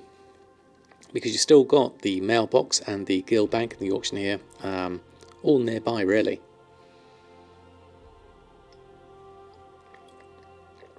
And they have a mailbox right outside. Excuse me, I got all croaky. Is it still worth doing the Legion World Quest and stuff? I guess if you want reputation, it would be useful, certainly. But other than that, if there's something specific you want, I can't see it. Like maybe the Blood of Sargeras you might need, or something like that. Those would be the main reasons I would think of. And you can use Jaina's Locket as Rosehead as well to recall to Old Dalaran, which is also handy. Nearest place is Silver Moon for Auction House. The mailbox is far away for the bank, and you have to ride it. You can't fly. Yes, I was really annoyed with that because that's the one area of the whole of sort of Eastern Kingdoms that is really hard to map in my video because it's because you can't fly. It's not been made correctly, and so there's a big area that's just a square at the back of it. So I'm going to have to remake that area of the map in Photoshop, so that's going to be interesting as a future project, certainly. Some mounts can drop from the World Quest chest. Oh, okay, that's good to know. So it is worth it from that point of view. We did our cancels, didn't we? Did we post them on? Let me just double check. I'm not sure I did. There we go. So some of these are... Now, interestingly, that's saying Abyssal Healing Potion is above max price. Is that correct? Let me just check that. Is it 2 S's? Abyssal Healing Potion. Here we go. Currently saying above max price. That says 89 gold. That's not right because... my min normal max goes up to 484, so that should be okay. Min is 96, unless it's ignoring those below minimum. It could be that. Because my Zenithid price has gone up so much higher, my price per potion is at 80 gold though. Also, now we've got to think of that. This is price per craft, isn't it? So I could still make a profit selling mine at that price. So let's put those on. If you find anything exotic, let's have a look at that. Let's just run a post scan and have a look at that. So, Flask of Titanic Strength. Where's the Abyssal Healing Potion? So, yeah, it's saying it's going to put them at 484. Let me just check this operation. I think it's ignoring ones below minimum, which is what's going to cause that slight problem, I think. So, Silas Good Sellers, Group Operation, 10 partial Silas proc, and so we've got 48 hours, post cap of 50. So yes, we've got ignore auctions below minimum, and we're using 120% crafting divided by 1.7 because we're taking into account our proc rate. But because we're ignoring them below minimum, we're actually coming up with a bit of a high number here. I could probably tighten this slightly. If we went 110% crafting and then we post at minimum price, like so, what would that look like for our tooltip? So, Abyssal Healing Potion now, minimum is 88 gold, and the min buyout is 89 anyway, so we would still make a profit based on the price of one potion is coming out at 80 gold, so that should work. Let's try that and see how that looks. There we go. You need to work on your ally character. Just don't have Qyunes and Mechanomes unlocked, otherwise you'll have allied races, both Alliance and Horde. Fantastic. Also, hammers are really worth making from Legion. Oh, that could be a good one to look into, definitely. They're good sellers, are they? Okay. Working on your kit yourself. Fantastic, excellent wave. Did I miss something else there? There we go. Good to see you in game. Oh, is that you, Jarrow, that warmed me greatly? Fantastic. Good to see you as well. Has the new auction house hurt business with the first post? First buy? No, not at all. I think it's been just the same, really. It's a lot easier for other people to buy and sell, and that means that there's basically more activity on the auction house. So I would say it's definitely a good thing. Right, let's post on for that. So some of these are posting at minimum price. Abyssal Healing Potion can come in and undercut the competition, so that should be quite good there. In terms of other herbs, let's have a look shopping wise what we might need to buy, because our stock is quite low. If we look at our alchemy here, we've only got we've got no Riverbud left, and we're low on Star Moss and Winter's Kiss, and Riverbud is up here at 17 gold, so that's really expensive at the moment as well. So that could be a problem for the future. We need to get some more Riverbud. We could go out and farm some. That's easy enough, I guess. We'd have to look at our map and see if there's a decent amount of it. If we go Azeroth, Galteris, where would Riverbud be? That's Siren Song. Riverbud, there's a whole load of it around here. We could go around this area and collect up a load of Riverbud there. We could probably go over to Zandalar. There's a whole load of Riverbud all around here. I could get myself a nice little route going for this, definitely. Okay, thank you, Zimpao. I'll have a look at that after stream. Thank you very much for your purchase. It's very kind of you.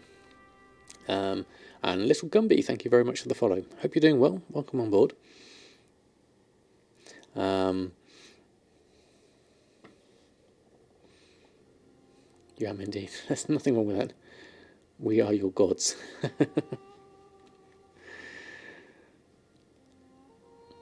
So I would say this could be a good source for Riverbud if we were to go over here and want to pick up a whole load of it, certainly. I would certainly look to doing that. I won't do that now because I'd like to move on to Samadan. And we'll have a look here. We're probably fine with alchemy for the moment. We'll need to restock during the week. We'll go over. I haven't checked El Morte for a while. He's probably expired all his auctions. Not been doing so well since 8.3 has come out and the prices of Spirit of Harmony have crashed. So Living Steel isn't really that profitable at the moment, and we don't have a huge number of sales of it anyway. So I'll just let this tick through. What I would like to do with this character is level him up all the way to 120. We're currently 90, I believe. And so this would be nice to have another character, especially another alchemist, up at that level. I wouldn't mind having two goes at the Silas proc if I can be bothered to work all the way through that. Or I might consider changing this character, as you're a miner as well, is to pick up blacksmithing instead of alchemy. That might be quite nice.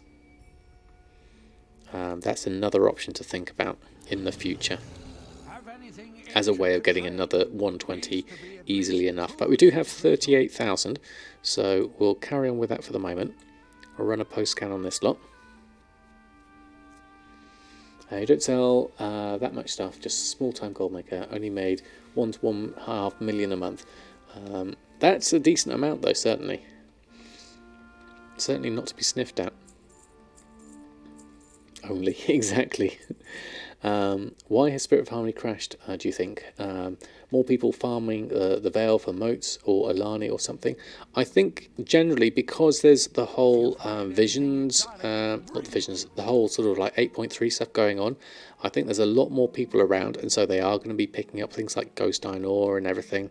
And so I think in general those kind of markets have taken a slump because there's more activity around here. Would be my original thought. I mean, if I were to look now at the various things on here, Ghost Iron Ore, still a reasonable 8 gold, I guess. Some of these are definitely below my average buy price, though. I could probably do with restocking some of these, but I've got a reasonable amount of each of them as it is anyway. Motes of Harmony here down at 8 gold. And Spirit of Harmony actually is a 225, so actually what I would do there is there's only 3-4 of those, but I'd definitely buy those at 8 gold, because that means a Spirit of Harmony price of 80 gold. So that's an easy buy, as there's just a few of them anyway, as we're looking at this. Spirit of Harmony is actually a reasonable price at 225. Living Steel is my main issue though. Let's have a look at Living Steel. Actually, no, that's reasonable as well. That's gone back up to 1,200. It just may just be that I'm not getting enough sales of it at the moment. So that's in decent position, actually. Jack and Neil, good evening to you. Hope you're doing well. The Old Vale Golden Stairs Dog Farm average 1 harmony a minute. Oh, I did see that posted. There's a lot of people doing that farm, isn't there? So I bet there's a lot of Spirits of Harmony going that way. That's why it went down in price. Yes, I think I saw Dala GG did a video on that recently, I believe. I wonder if this stuff is worth pre-stocking for Shadowlands. It's worth, I would say, hoard a fair amount of it whilst the prices are low, certainly. Spirit's 30 gold in your server. Wow, okay, that's a big difference. Watch out, Jack's coming for you. There's a big multi-mob farm you can do in Vale, and you can mine them. You've been farming it for 2 hours, and you've got 700 motes of Harmony, so it might be why Ghost Iron is low. Yeah, that could be it. As Cheesebits was also talking about, I think that's definitely a popular one at the moment. Right, okay, so let's have a look at Samadan, who was last in... Now, during the week, I just relisted, I didn't restock, and I also got myself the Xenonthid rank 3, because I managed to pick up the quest for that, and I was lucky enough that someone was killing the Lasher whilst I logged on, so I quickly killed that and got the rank 2, and then quickly got the rank 3, so that was a good position to be in. What's the price of spirits in my server? It's 100 or so minimum, barely any change. For me, the spirits are at 200 at the moment, so that's a good position to be in. You'd buy some spirits if they're cheap. They used to make sky golems, which always sell well. Exactly, spirits are worth investing in. I mean, El Morte has a good load of them at the moment. Doc Otter, good evening to you. I'm doing very well, thank you very much. How about yourself? Thank you for stopping by. And you've got Sky Shards as well, even better. Right, so let's check the mailbox. So what has sold with Inscription this week? We have some expires. I didn't do a relist yesterday. So we do have some sales, which is fantastic. Now, last time this character only had a maximum of about 10,000 gold at any one time. And we have sold the Highborn Compendium of Storms, the Compendium of Sundering, and the Compendium of Swirling Tides for a good 6,000 and 7,000 gold each. We've also sold 3 War Scrolls of Battle Shout and 3 War Scrolls of Fortitude. So we have now 24,000, which is going to have to be reinvested straight into Zinanthid to make Maroon Ink, which is the next stage I think I need to go into my Inscription journey, as it were, because then we can make some more of these Highborn Compendiums. They do use Expulsum. We do have a fair amount of those, so we need to keep at least a stock of each of these on, and we need to keep some Maroon Ink going. Now, currently, the crafting cost of this I don't think is fully accurate. 3 Fortitude sell for 1,200, and they're 156 new round. Wow, that's a big difference. Big difference. Very well, thanks. How hard is it to farm Zenithid on my server? Feels ridiculously hard to find at times. Good tip on my last stream. You can keep that proc up if you log off on that tune. Yeah, it's definitely worth logging off and keeping the proc up. In terms of Zenithid, let's have a look. We can do a little run around here. If we were to look at Zenithid here, if I was to use, I guess I could use Gathermate and Roots here for this. We'll have a look round. So /roots. If we add one in here. So if we go add, I'll call this Zinanthid, and we'll create Zinanthid root and create root, and then we'll go here into Nashita Zinanthid, and we'll go optimize root, and we'll click cluster, and then we'll click foreground, and then we'll check our map in a moment after this is finished. Close that. So we have a little route all the way around here that goes around the edge. I could probably do this in 2 little circles, because there's one point in here I think where you get dismounted, but we'll try it out. We'll see how this route goes, see how that goes.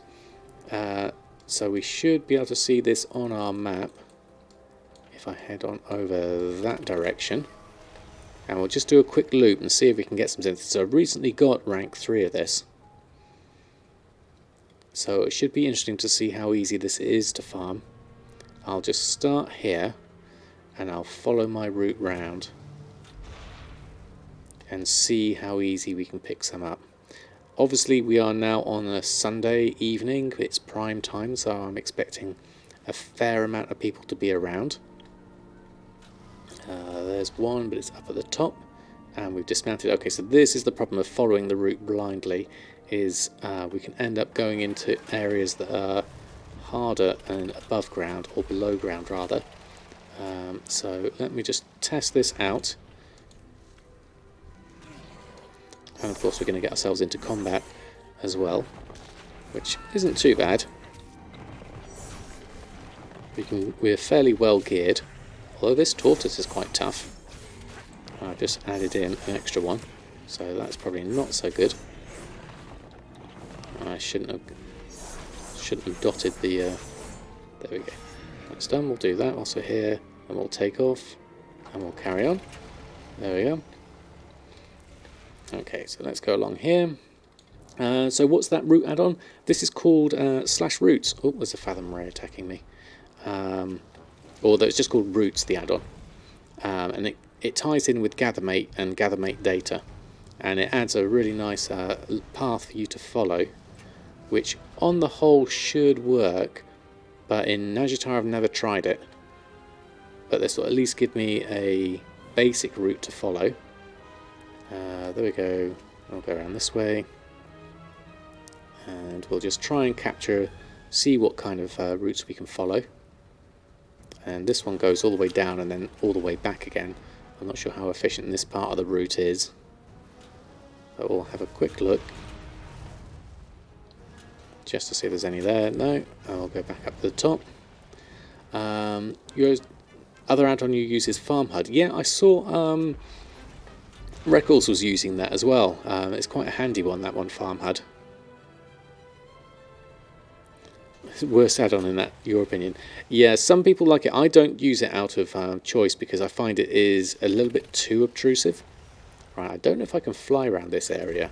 This could be bad for me if I go into the wrong part of the zone. But we'll have a quick look, see if anything works here. In terms of Xenonthid farming, I know we're in a dangerous area, so I'll just skirt round this. If I do get into trouble, I am a rogue, so I can at least vanish.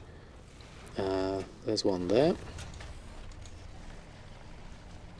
I've got 6 there, that was good. But in terms of amount of Xenonthid we're getting, there's not a lot here. If I was using Qyunes method and looking at my list on the side, I'm certainly not getting a lot per run. I'm doing a lot of flying around at the moment and not a lot of collecting. Now this is the area where I thought I might get dismounted. There's a cave in here somewhere, I think, where these elites are. This could be a bad idea. We seem to be alright so far. Jumping jellies, oh, I don't want to do that one, certainly. Felt that at first, but after 30 minutes you don't see it at first. Oh, okay, so it is something we could possibly get used to if I try it. Now, where is that Xenonthid?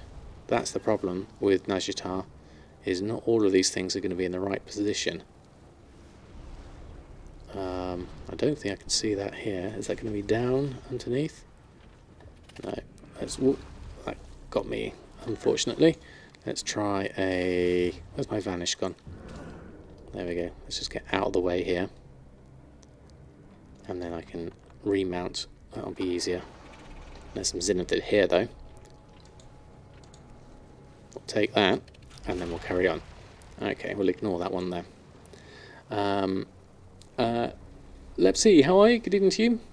What do you mean jumping jelly is the best quest? I haven't tried it in a while, but I did find it frustrating for a certain amount of time. Punzadik, how much gold do I have? I currently have, on all characters, I guess, we are looking at just over 1 million at the moment. We've gone from our heady heights of 4 million up from there, buying a load of game time and tokens and things and expansions, and we're now back up to a healthy, what kind of 1.5 to 1 million at the moment. I did buy a fair amount on this character, not this character, on Awakening, my druid. There we go. We'll just collect up some of this. We're just trying out this route for Xenonthid. I haven't had rank 3 for long, so I'll be interested to see how much I kind of get. I didn't make a note of how much I had before. Oh, my mouse appears to have stopped working. That's going to be interesting. Could it be I've lost the battery on it? Okay. I might have to go change my battery. One moment. Punzadik, thank you very much for the follow.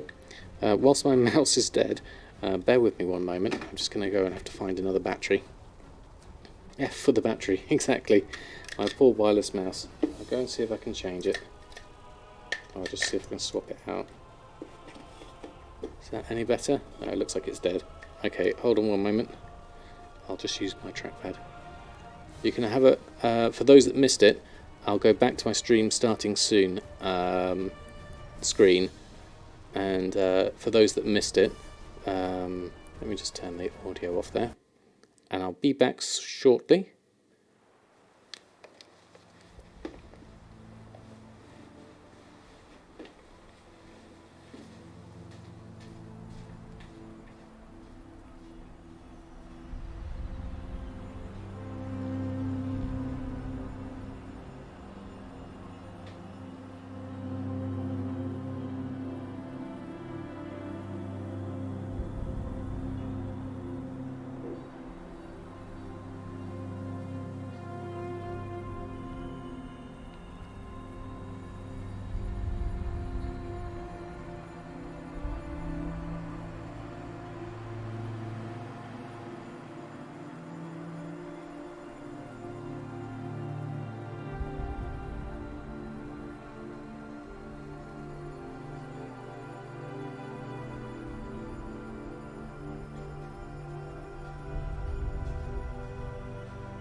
Right, we're back. Hold on.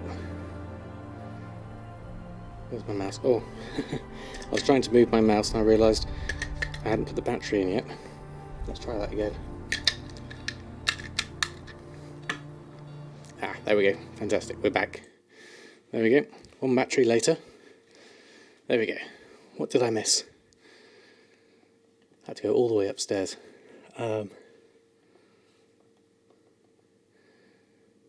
F for the battery, yeah, that was it. Basically, it was this one little battery in my mouse died, unfortunately.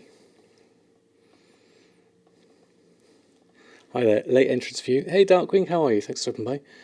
Do I do any PvE or PvP? I have been known to do the odd battleground for tokens. Not tokens, for marks of honour. But other than that, I tend to avoid PvP. And PvE wise, I will do whatever's required to get certain recipes and things like that. But other than that, I tend to spend most of my time gold making. If I got to level BFA blacksmithing, I need to do a lot of PvP for marks of honour. Yes, definitely. Although I believe Comp Stomp is around the corner, so hopefully we'll be able to do that soon. Gosh, there's loads of stuff I missed here. I'm out getting your free 250,000 gold from the Embers Emissary. You're what? You're doing 4 missions in Drustvar to get 2k gold on your 125 characters. Wow, that's a lot.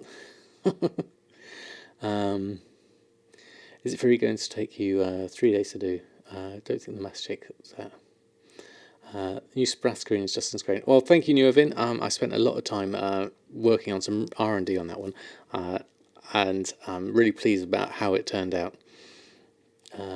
Stream starting again. Yeah, sorry, I need to do a BRB version of it because I've got my old screen instead of that one. Oh, I haven't got the volume. There we go. That's the audio back in. There we go. Bit cranky. Your team just lost 2-0. And the first place. Oh, sorry to hear that, Darkwing. Otherwise, doing some world quests. Oh, okay. Today's really easy ones too. Oh, okay, so it's worth doing them, certainly. Can't wait until Comp Stomp. Yeah, Comp Stomp will certainly help things out. Okay, let's carry on with our route at the moment whilst we're going through and checking on this. I've got a feeling there's not that much Zenithid around at the moment. If I was to do this normally, I would do this first thing in the morning. When it's quiet, that would be the best time to do it. Mr. Onota has over 200 max level tunes. That is a lot, definitely. Right, let's go this way. How was your raid, Mushy? Hope it's gone well so far. Let's go. Where are we going? This way. Let's go around that way. I'm just doing a circuit of Nashitar, following this route, just to see how much Zenithid I do get out of it. I'm about to hit a wall here somewhere. Is this going to be a route I can do? No. That's the wrong direction to go in, certainly. So that part of the route doesn't work. I'm going to have to go up and over, I think. There we are. up here. There we go. That's got me back in. We want to go this way. I'm a little bit off beast here, going all over the place. So let's go over this way instead. And we're back on track. Up and over seems to work. Can't go under it, we'll have to go over it. So let's go this way. And then we're into open areas now, so this should be a little bit easier. 9 down on heroic. Very nice, Mushy. Congratulations. Your guild go through the heroic and Zoth last night. It feels like it's going down this week. Oh, hopefully so. Good luck for all those that are progressing through it. How much Zenithid is reasonable to expect in an hour with rank 3? I don't know. This isn't something I've really tried much myself. Farming myself. I don't usually do it, but as I'm relatively strapped for cash, now I didn't take note of how much Zenithid I had on me. I think it was 24. If we look at my bags now, I currently have 49. So it's not a huge amount at the moment. 2 stacks, you reckon, Metcat? Okay, that's good to know. It doesn't feel like I'm getting much at the moment at this time of day. Certainly. Going around this route, I've not seen much at all. If I was to do this first thing in the morning, I think I'd see a lot more. But there's certainly worth trying it anyway, because it's a reasonable amount of gold at the moment, as it is.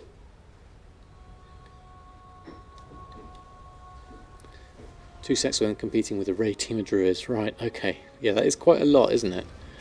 There we go. There's some down here, though. Let's take that. And we'll follow the rest of that. Yeah, so only 10 people can pick it up at once. But if you've got all those 10 people, then that's all of it for you. Certainly. But following this route at the moment does seem to have very few nodes at the moment that I can see, seeing how this is going.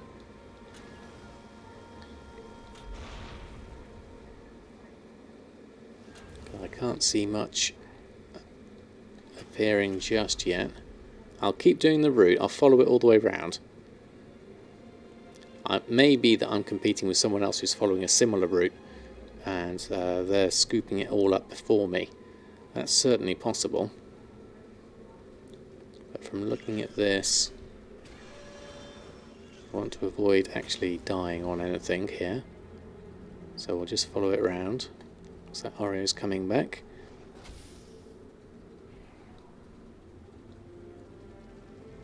No, there's not been much at all. Oh, there's... As soon as I say there's not been much at all, I'll go and find one, if I can see it. Yeah, it's behind this. There we go. Look at that. I mean, you get 4 or 5 at a time with a rank 3, it would seem. 35 to 60 Zenithid in one go for sure. You're farming, you just passed a multi-box with 10 people. Makes sense why you're not finding anything. Yeah, that would make sense, certainly. If you're following the same route, certainly.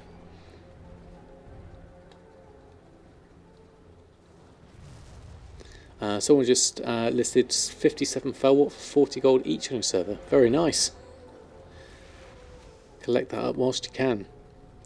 Should I really be going this direction? Let's go over. That's the horde area, I believe. What's the add-on I'm farming on my compass? It's called Roots. It ties in with Gathermate. I'm just using it. It's on the map as well, on the main map. So I'm following this line all the way around, and we're doing a one whole circuit at the moment of Nazjatar to see if there's any Zenithid. We've found a few on the way, so it's not been too bad. I need to get used to taking off before that kicks off though, and then I can not aggro things at the same time. I've seen Qyunes do that quite quickly. That's easier that way. Terror of the Deeps will ignore you. Boss is spinning around here. Go back this way. Is there an actual Zenithid down there? Yes, there is. We'll pick up that one. And we'll head this way. I'll get through that. And again, no Silas. Oh, sorry to hear that, Rashid. Where is that one? There it is, down there, I believe. Yeah, there's quite a few around here, it would seem, Zenithid-wise. I managed to pick up a few more. That seemed a little bit better in terms of rates of collecting. Just check over here. There we are. That's okay. You just started going the other direction. That seems to have worked a little. Yeah, I mean that's you don't know exactly which kind of route they're doing, but going the opposite way is obviously a good start, certainly. And then that way, there's some over here. So obviously if I had multiple characters doing this, I would have a lot more per route. But then I'll obviously have to pay for more characters to do that. Have I done the whole route yet? I've nearly gone round, I think. So that's not too bad, I would guess, from the amount I've just gotten.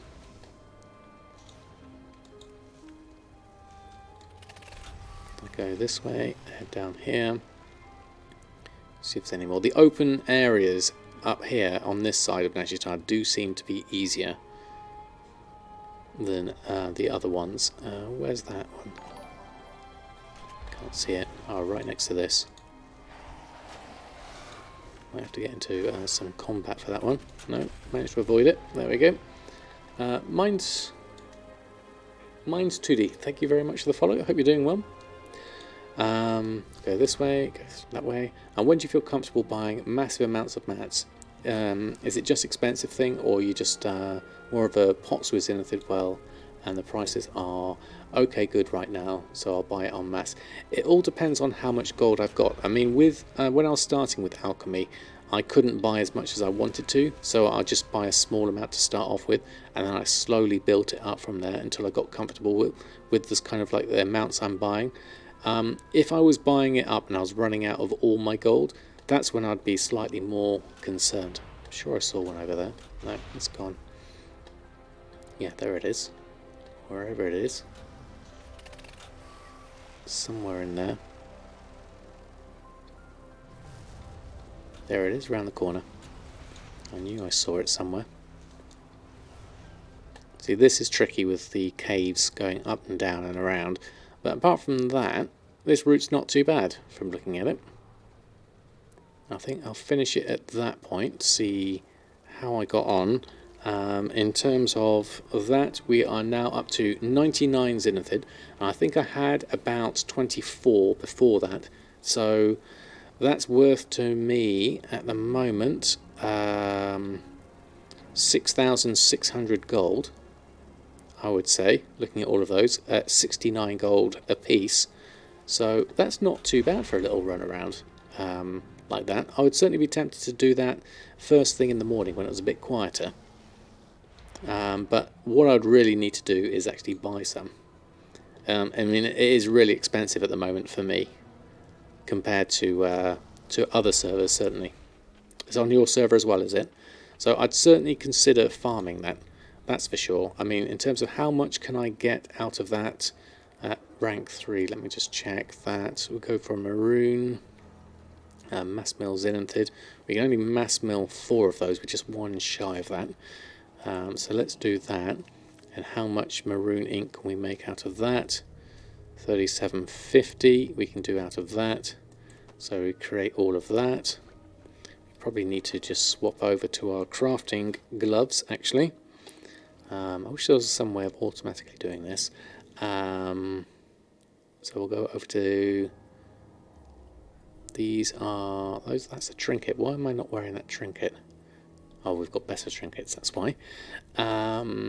Where's my armor? There it is. Gloves. Cultier crafting. Let's pick up those, and then we'll do this, and then we'll make our maroon ink this way. There we go. No multi-boxes on Shadow Song. On mine, one's in every 5 minutes. with lucky or 3 or 4 multi-boxes. Normally it's 10 click on each Zenithid. Well, they depop very fast. Message is purple. I know. I can read it though, it's fine on dark. So I don't know what the multi-boxer situation is on my server. I know there is someone that does an awful lot of tide spray. Whether they do herbs as well and sell them, I don't know, or whether someone else has got a tight control on them. But the prices have certainly been quite high. So in terms of maroon ink, let me have a look. So we collected all of those. We can make at least one highborn compendium. So we'd want really ideally to have more than that. Spoony Tam, thank you very much for the follow. So I would say we would probably justify buying a few more Zenithid, even at the expensive price, to be able to make some more maroon ink. That's the wrong auction house mount. You can't buy anything off a griffin. There we go. We'll go this way and we'll run a shopping scan and we'll have a look at, so there's Zenithid at 68 gold. There's a reasonable amount there. Let's just have a look. Zenithid 68 gold, 132. If we were to buy out all of those, that would cost me 8,900 gold. I'll buy those at that price. And then we'll go and mill those. So we will pick up those and then go straight into mass mill Zenithid, 7 of those. And then from there we'll go and make 82 maroon ink. That's not too bad. We could probably do with a little bit more though. How does one control a market? If people undercut you big, end up just with unsellable or unprofitable stock, and to some degree as well. Controlling a market requires knowledge about the market and competitors. That is very true, Rasheen. Yeah, so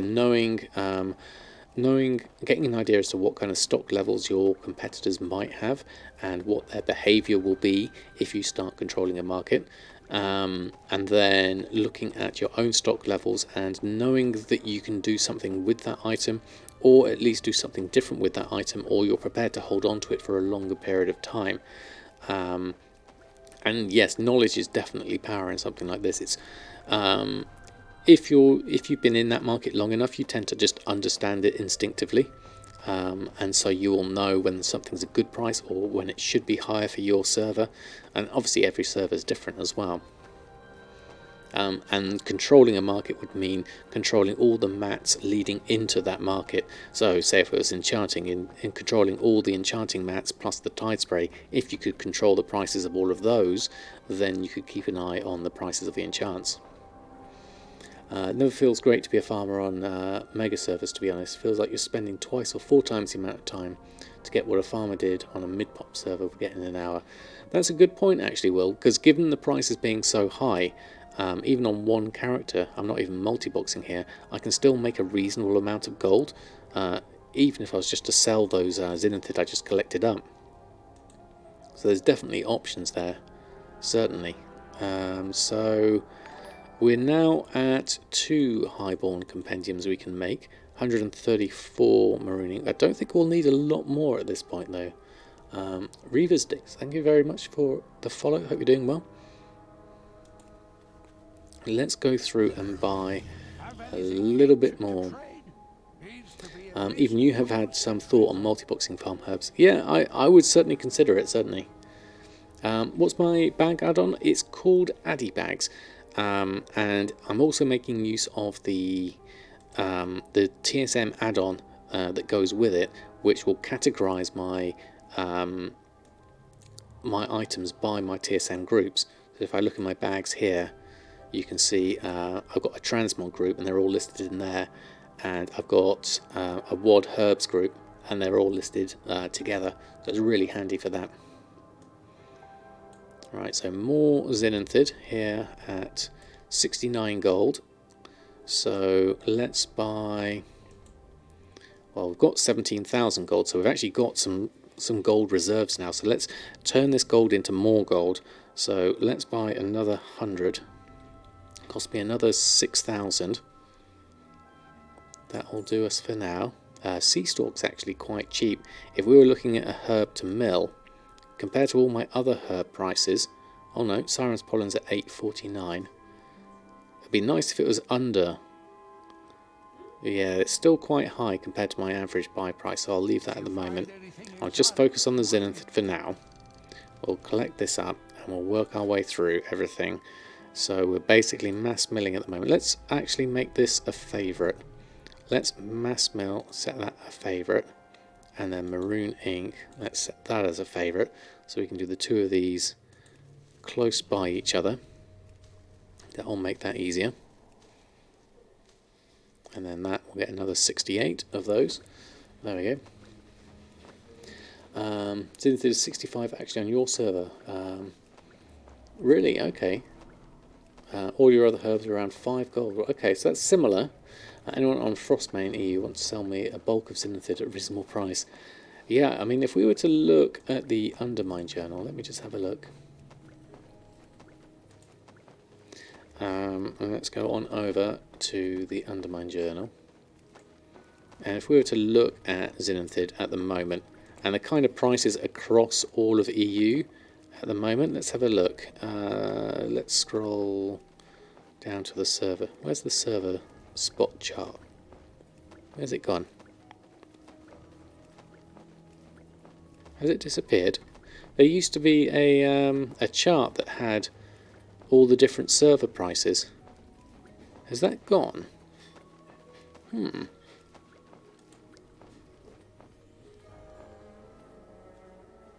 That's unusual.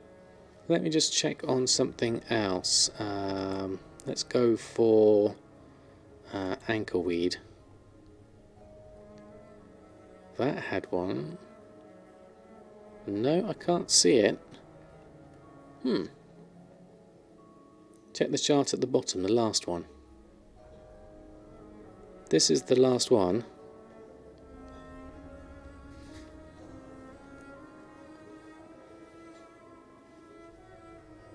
Mouse over the profits. Yeah, so that's the market price as well.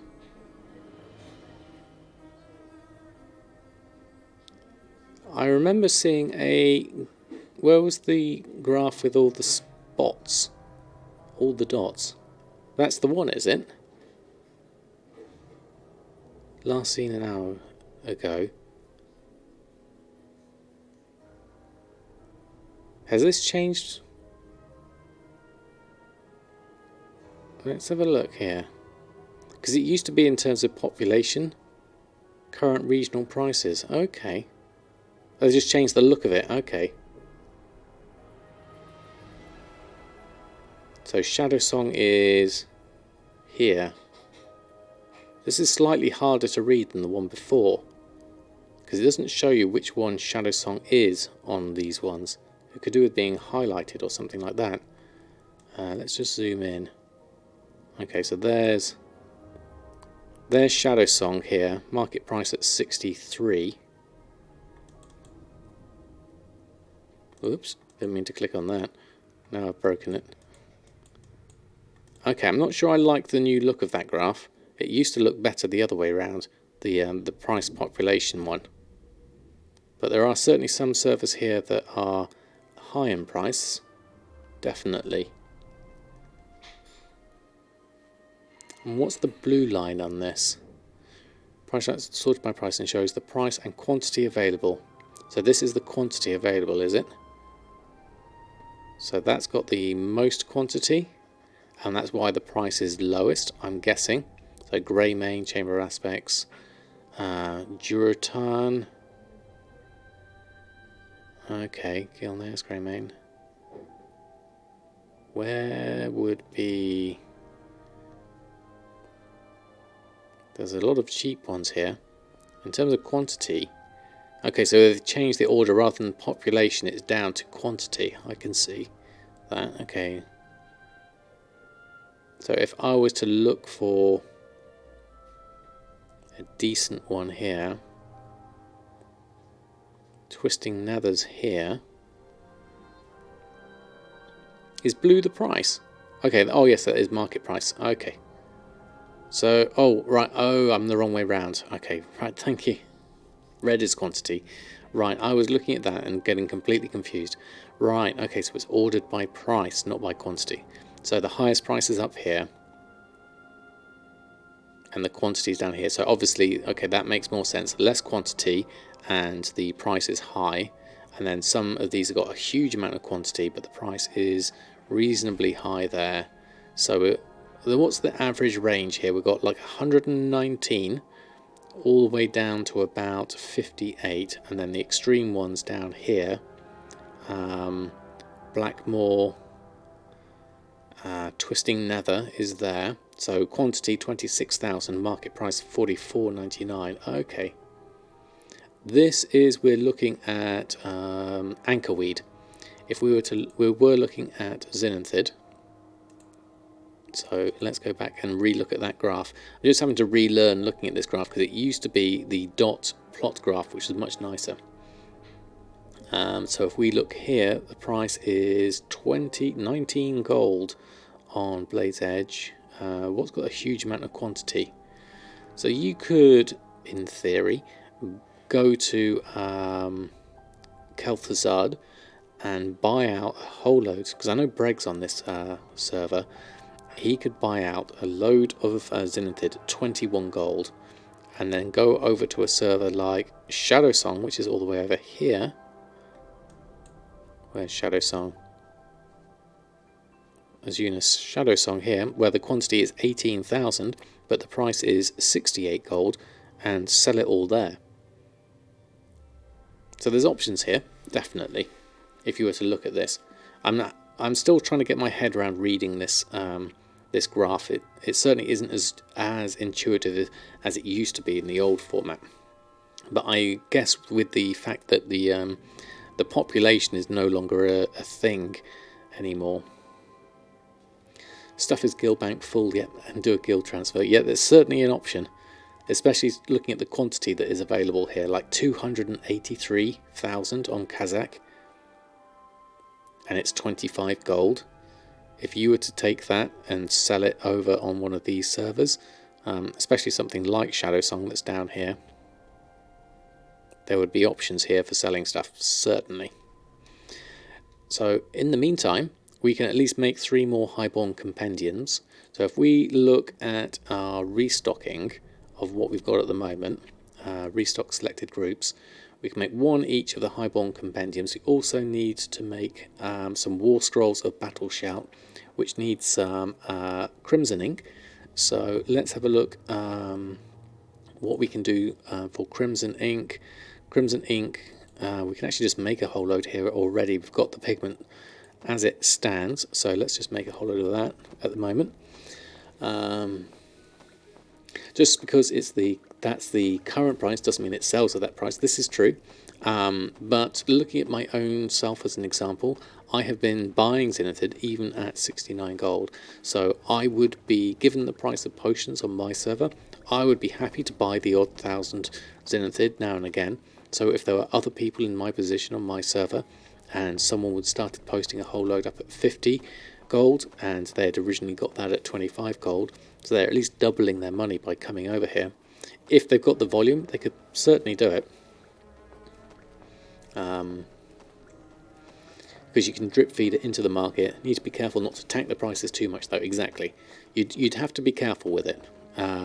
You don't want to come in with huge amounts and completely break the market you've come into, especially if you spent that money doing the guild transfer in the first place. You need to recoup that cost. I'm not sure how much it actually costs to do a guild transfer, and how much you can actually transfer when you transfer.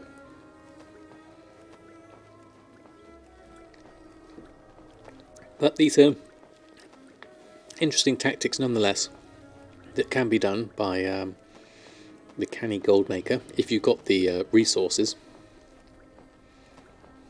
Only 5,000 quantity tide spray. That's not a lot of tide spray dumps, so definitely you could certainly do with a bit more than that. So we'll make this lot of crimson ink. We can certainly make a whole load of war scrolls. Maybe it's worth making a few more than the 3 we've got at the moment. Let's restock on what we have now, and then we can build on that in terms of gold reserves later. I mean, in terms of gold, we've still got 10,000 gold left. So in terms of reinvesting, we've not done too badly. If we can sell another 3 of those highborn compendiums, we're certainly going to be able to start getting some turnover with inscription, and then we can start affording even more materials to then turn into inks and everything like that. So there's definitely options here. Wouldn't it possibly be better to buy the crafted, possibly that the synthetics use?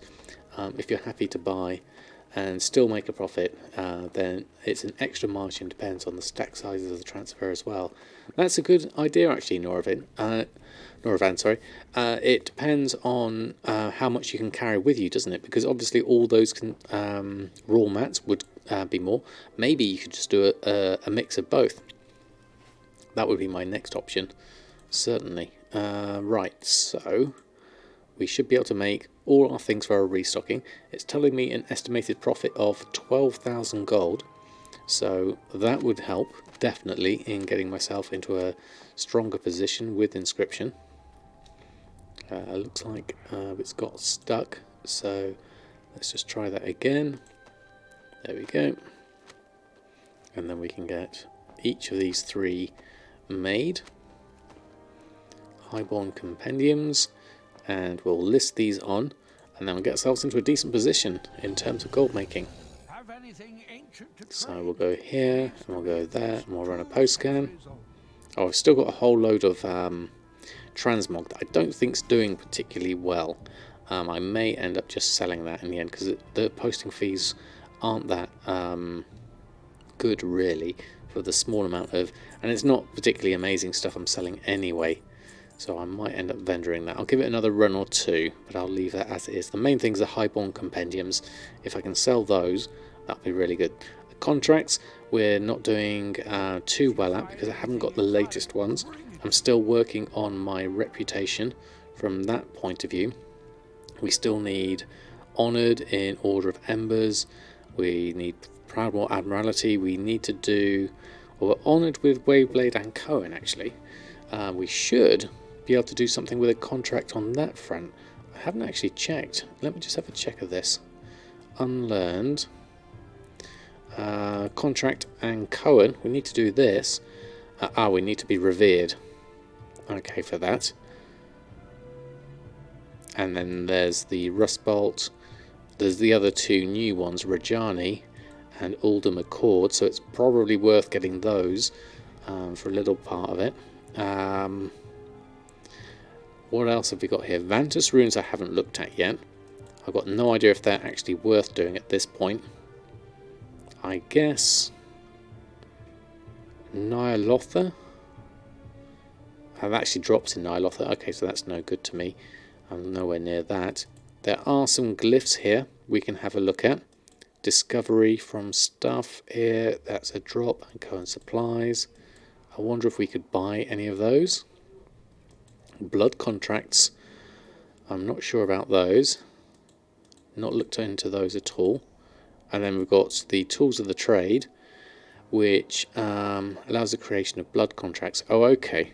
So you make the blood contracts through the tools of the trade. Siphons blood off the dead around you, restoring your own health.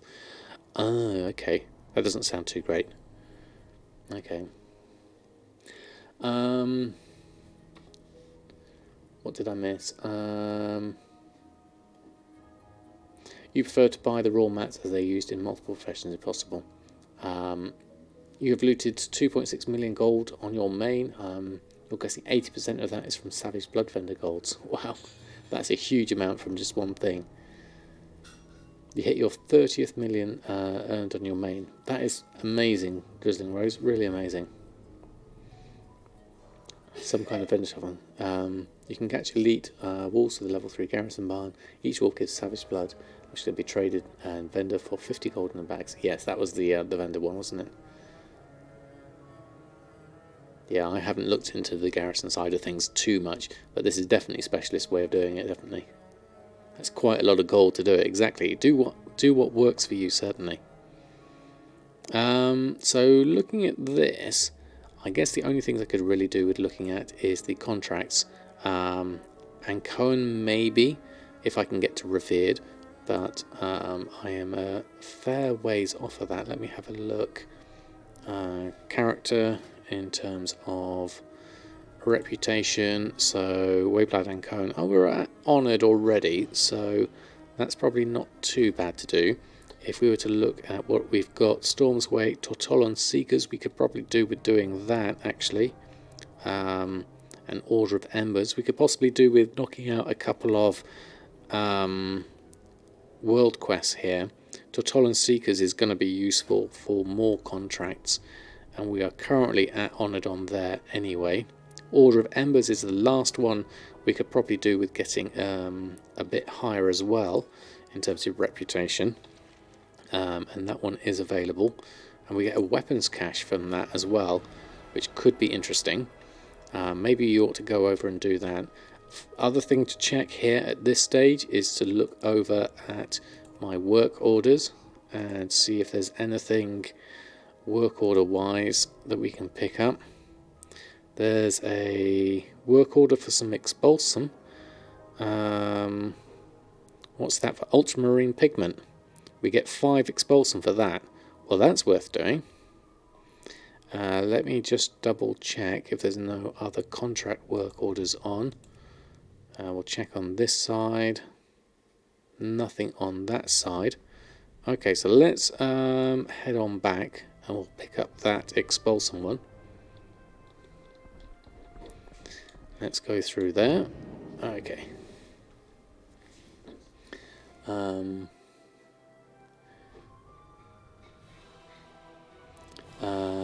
When is the best day for you to sell in the week? For me, it's Thursday between 5 and 8. Definitely in terms of consumables for raid night, or on reset day with enchants, I tend to get some really good sales straight in the first thing in the morning at 8 o'clock. Most you've ever owned at one time is 5 million and 2 gold. Yeah, that's a good idea. I did the same as soon as I got my Brutasaur. Got the 5 million for my Brutasaur. I bought it. The Nihilother is pretty good on your server, even at rank 1. Is it? Okay, that's worth looking into how I might get that. Persephone, good evening to you. Did you miss the good part? Well, the good part is here. You've arrived, but thank you very much.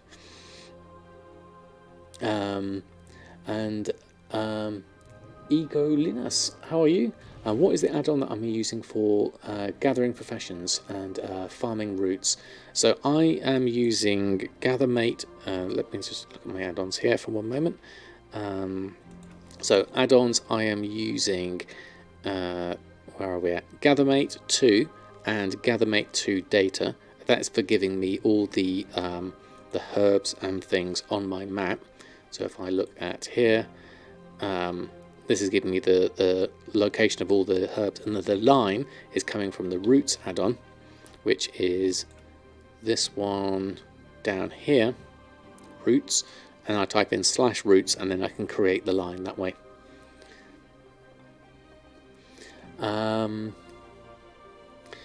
How much do you think the next big mount will be? 8 million? I don't know whether they're going to do anything bigger. What I would really like to see with the Brutasaur mount is an actual bank wagon to add on to the back of my Brutasaur mount, and then an optional extra mailbox wagon or a mailbox donkey to stick on the end. And I think that would be really good. Just to keep adding to the Brutasaur, like little bolt-on extras, and then you can have a complete caravan train of auction house goodies.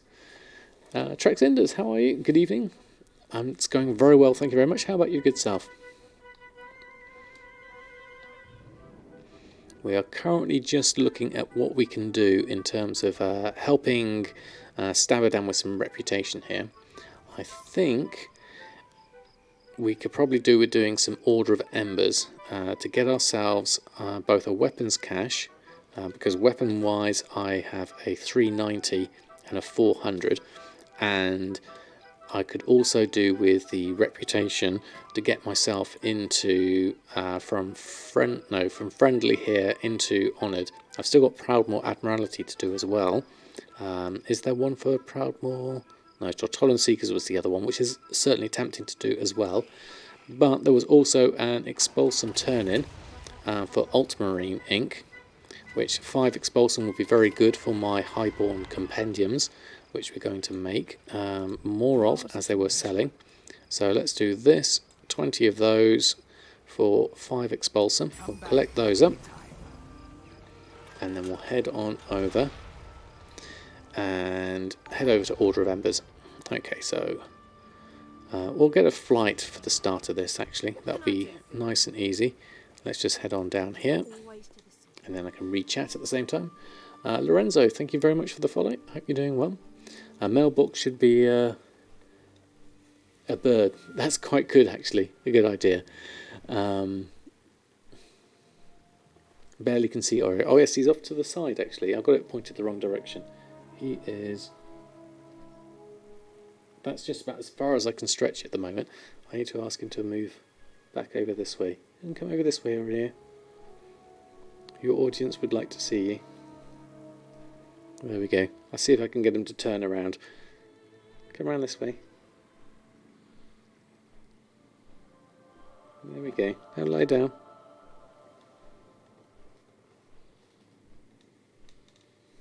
There we go. At least it's come into shot a little bit better. Your gathermate doesn't show any nodes on the mini map or the main map, even with all add-ons disabled. Interesting. I could only recommend maybe either just taking it off completely and then putting it back on. Maybe that'll help. Or download the data pack and import it. That's the other one. So go into your... Where is it? Escape. Interface. Add-ons. Gathermate 2. And then import. And then import Gathermate 2 data. You click on that and it should all come in, hopefully. Oh, we've got a sale. We have War Scroll of Fortitude has sold. Fantastic. That's good. Careful of the claws. I know, he's just turned round. Hold on. Let me go that way. There we go. He's facing away from me, so we should be alright. Alright, okay.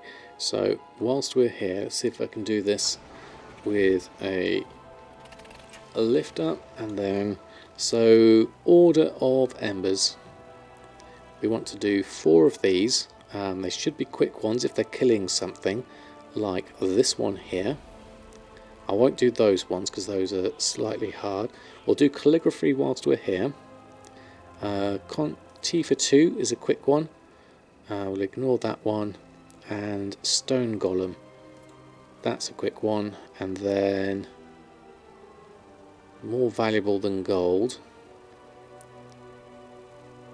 There's a couple of haywire... There's a haywire golem there that could possibly help finish us off. Or I could do this one for the extra feet, which is quite good because my feet are only level 400. So those lot would be good ones to do. So if we start off with the Quillrat Matriarch, we'll start off with this lot. I'll go this way round. War scrolls are amazing. They are. We've started already, so that's a good start. So I'm enjoying inscriptions so far. I think it's working out really well. I think... Oh, I missed that completely. Where is it? Where's the Matriarch? Take it out. Quillrat Matriarch. Is it in here somewhere? There you are. Ah, press the wrong button. Quick. Oh, I pressed it again. Hold on. There we go. My keyboard's in the wrong place. There we go. Well, that was lucky. Right, next one in the list. We'll go down to this one. T for 2. Which is that one. Let's go over this way. And we've sold Tome of the Quiet Mind. Even better. That's another 250 gold. I might as well pick up some herbs whilst I'm here doing this route. I might as well do the herbalism. We need to swap gloves though. So let's just go over here. Where's my gloves? Those ones, the herbalism gloves. And then let's carry on. Get some Siren's Pollen whilst we're here. And there's something else down there in amongst the trees. It's really tough to find some of this stuff amongst the trees. Especially as it's hidden around, but extra herbs. Riverbud we certainly need. Certainly on Awakening we do, so that'll be useful to keep hold of. There we go. And we're just flying over those herbs though, so we'll ignore those because they're right in the trees. Right, there's something down here. There you are. You are deep up to do Conjured Horror Slain. Oh, there you are. Pops right in front of me.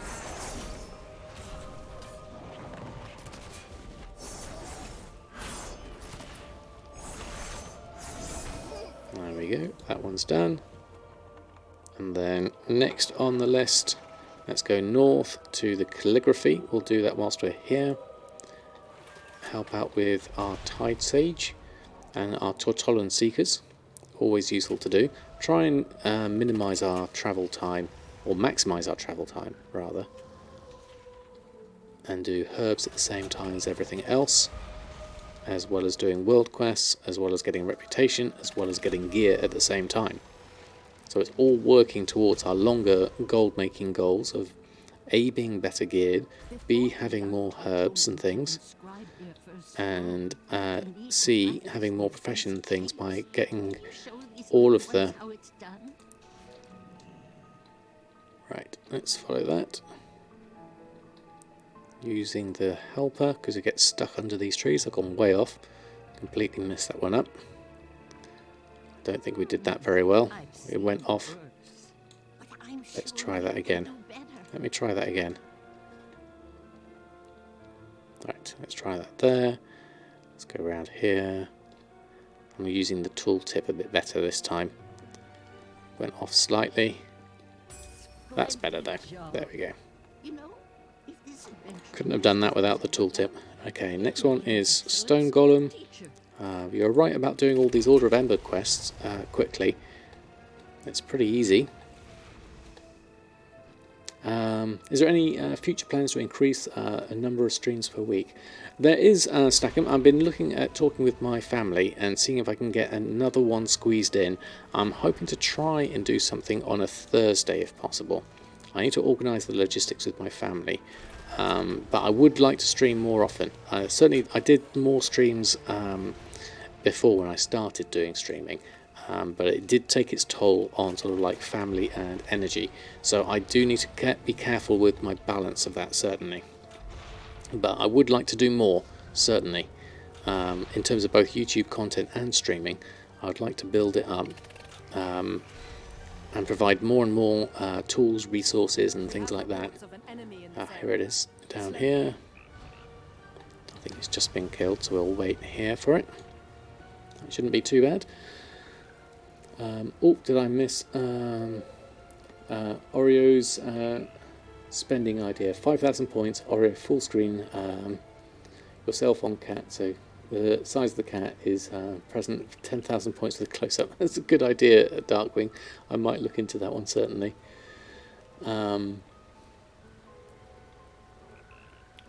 Time to go partner. Yeah, it's one of those things that I know that my streaming frequency doesn't help with my partnership application, so it would be useful to be able to stream certainly more, definitely.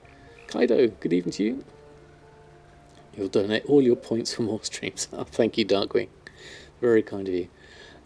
Just buy your wife some chocolate and good dinner once per week and she'll let you no time.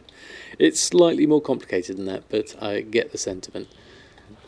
Right, let's try this whilst we're underwater. That's probably the wrong way to do it, but let's just move around a little bit better and try that. I'm doing a terrible job at fighting this stone golem on my own, and I'm pressing all the wrong buttons again. So let's try that and that. Thankfully someone's come up to help out. Otherwise I would do a terrible job here. And then let's just make all of my other stuff happen. And one of those, and one of those. I'll go watch my health, really, is the other thing. Oh no, we're not doing too badly now. We got on top of things there. And maybe something to finish off with. There we go. Okay, and the last one, more valuable than gold, we'll do that one. If I play on stream with us, you need to move, man. Oh, I don't like to be in direct competition with people. It depends on what time I'll do it, Tracks. I'll try and avoid other people's if at all possible. Now you looted 50,000 from the Savage Blood past 20 minutes. You're doing very well with your luck today, Drizzling Rose, definitely. I just got home and saw my streaming. Excellent, Kaido. Well, good to have you here. You're doing pretty much the same as you. You start at Calligraphy, then Harvester, then Rock Bower, and then Caterer, and then to turn in and back to the harbour. 10 minutes average trip. Yeah, it's pretty fast so far. There goes another War Scroll of Intellect. Sold that for 615. So we're definitely... I might need to up the number of War Scrolls I make. I don't think 3 is enough. We're running short on silver. Alright, is this the one I wanted to do? Yes, it is. Okay, so this is a slightly trickier one. What do we need to do objective-wise? Silver Nuggets and Balfang Hunters. Okay, well, let's start with one of those. Don't know how quickly... Yeah, I think I still might be able to get overwhelmed in this area, so I'll have to be slightly careful. The gold nuggets, on the other hand, the hunters are over there. Where's the gold nuggets? Are they going to be inside? I imagine they are. Oh no, they're just out here, actually. Silver nuggets, not gold nuggets. There's one there. Looks like there's one over here. Should be able to pick these up quite easily. Let's go inside. Let's go into stealth mode. This is the great thing about being a rogue. We can just pick these up and then I'll go outside and I'll get the hunters after this. Slightly more convoluted, but we do get an equipment upgrade by doing this. So I think it is worth doing, spending a little bit of extra time here. That's 6 of 6, and then we head outside, and we just need to do the Balfang Hunters. There we go. So my Myro board still actual. Looking for a system to organise things. Currently thinking about Myro plus Trello combination. And what's my thoughts? I don't know what Trello is. I've heard of that, but I don't know what it involves. I want to go over this way. Let's just jump down and collect this one up. There we are, we'll do that one. Yeah, these are fairly easy to get hold of. That's fine, we can do the skitterers. Do these count? They do count as hunters. Okay, that's easy. And we'll finish off with a nice finishing move. There we go. 7 of 8. Just one more. You're down here. Wait for you to come down. And we'll just finish that one. There we go. That's done. Gravethorn Striders. Let's mount up. And then we can hand in, I believe. That's them all done. Let's go head back down here. Oh, some herbs here as well we could have picked up. I'll just miss that for the moment. Let's get ourselves clear. Want to head south more. There we go. What about chicken nuggets? Yep, that is certainly an option.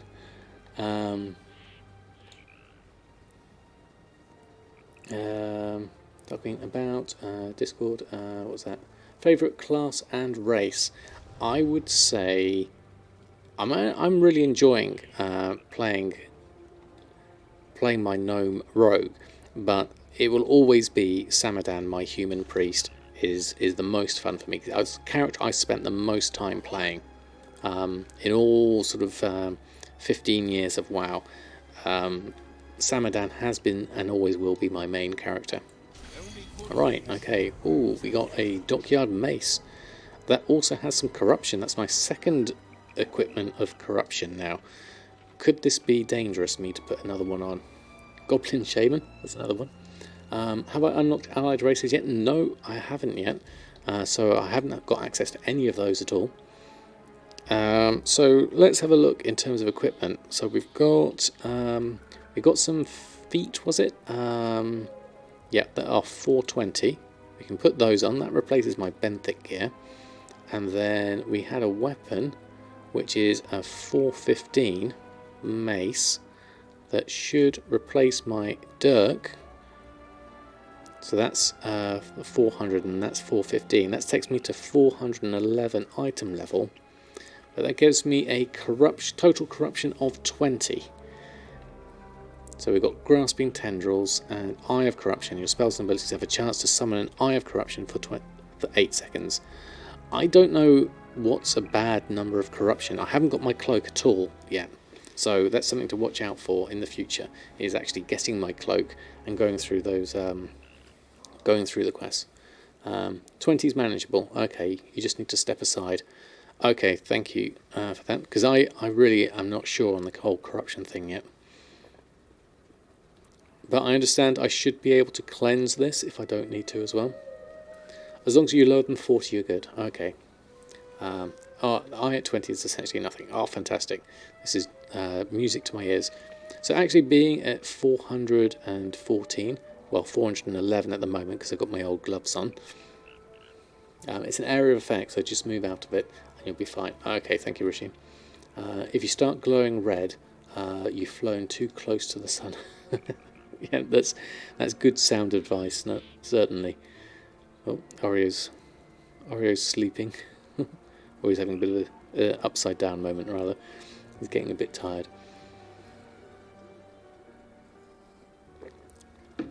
So I think we've done quite well. Reputation there. We're now into Honoured for Order of Embers, which should mean I can buy... Is it rank 2 of the contract, Order of Embers? There we go, we'll buy that. And we'll learn that. So that'll take us to... Where is it? I can't see it.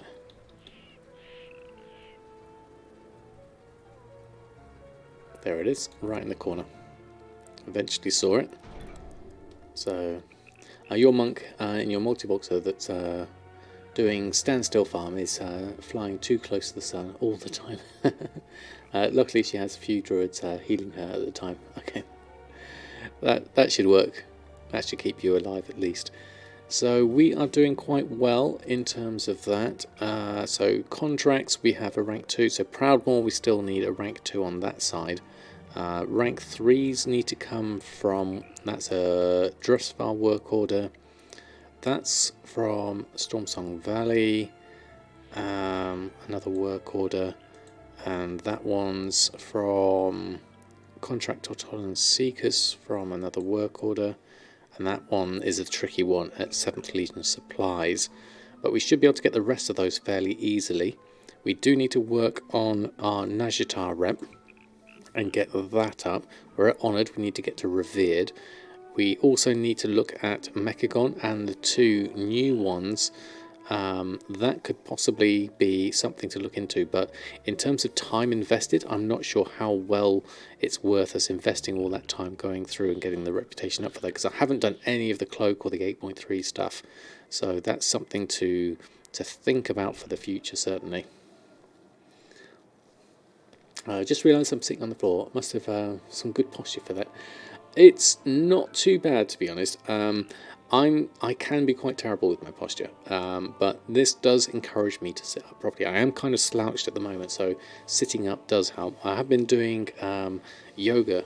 Me and my wife have been doing that for the past sort of few months, and that certainly does help in terms of posture and building up core strength. So I'd recommend that as well as sitting down on the floor. Spectral group out when people are geared. Oh, did I miss something there? Skyrocketing in sound. How long will token go on your journey to? How long will token go on my journey to Shadowlands? 150 to 175 for EU. I would like it to get to that kind of price. I don't know what kind of price it is at the moment. Let's have a look. Has it dropped below 200 again? Because it was fairly steadily on that. Yeah, 198,000. So that's a good price to be at the moment. I would definitely be considering buying it at that price. You need to get your tailor's Proudmoore wrap-up. Mailing all the nylon thread from the main is a pain. Yeah, just having to being able to buy that at the maximum price, the best price, is definitely good. If you're just doing crafting on your alts, there's absolutely no reason to do any kind of 8.3 content. Yeah, I've got a feeling that's going to be the case. I might do it on this character for the reputation side of things, but other than that, yeah, it's only really something for my main. It was 195 this morning. Okay, so that's going up to 188. It's 139 in the US. That's not too dissimilar, actually. What if we hit the BFA low for NA? It would be interesting. 114 was the lowest, was it, back in Season 1? I mean, I know it's been really high since Legion. So, I mean, EU was up over 300,000, wasn't it? So it's nice to see it below 200,000. I would be tempted, especially on Samadan, to buy a token or two now, get my Blizzard balance back up again. I want to keep the gold I've got on Awakening to keep as working capital. But other than that, I think I'm quite happy to just collect gold at the moment and work on my professions as I've been doing here. But sadly, that is 10 o'clock and my time is up. So I shall be bidding you farewell for tonight. I think I pretty much wrapped up most things here. I've got the reputation I wanted on Samadan. We've got some good sales going on those contracts. So we've got a couple of those sales have come through already. Quiet Mind, Fortitude and Intellect. Hopefully I can sell these Highborn Compendiums for some decent money. We've got some good profits there, 3,000 and 4,000 gold profit. So hopefully we can do that. I hope you enjoyed the Wowhead write-up this week. If you do have any suggestions for that, please do let me know. Let's see if we can find someone to host, or raid rather. Who is on at the moment? I don't see any gold makers on at the moment. So I might just finish it as it is there. I would suggest, I think.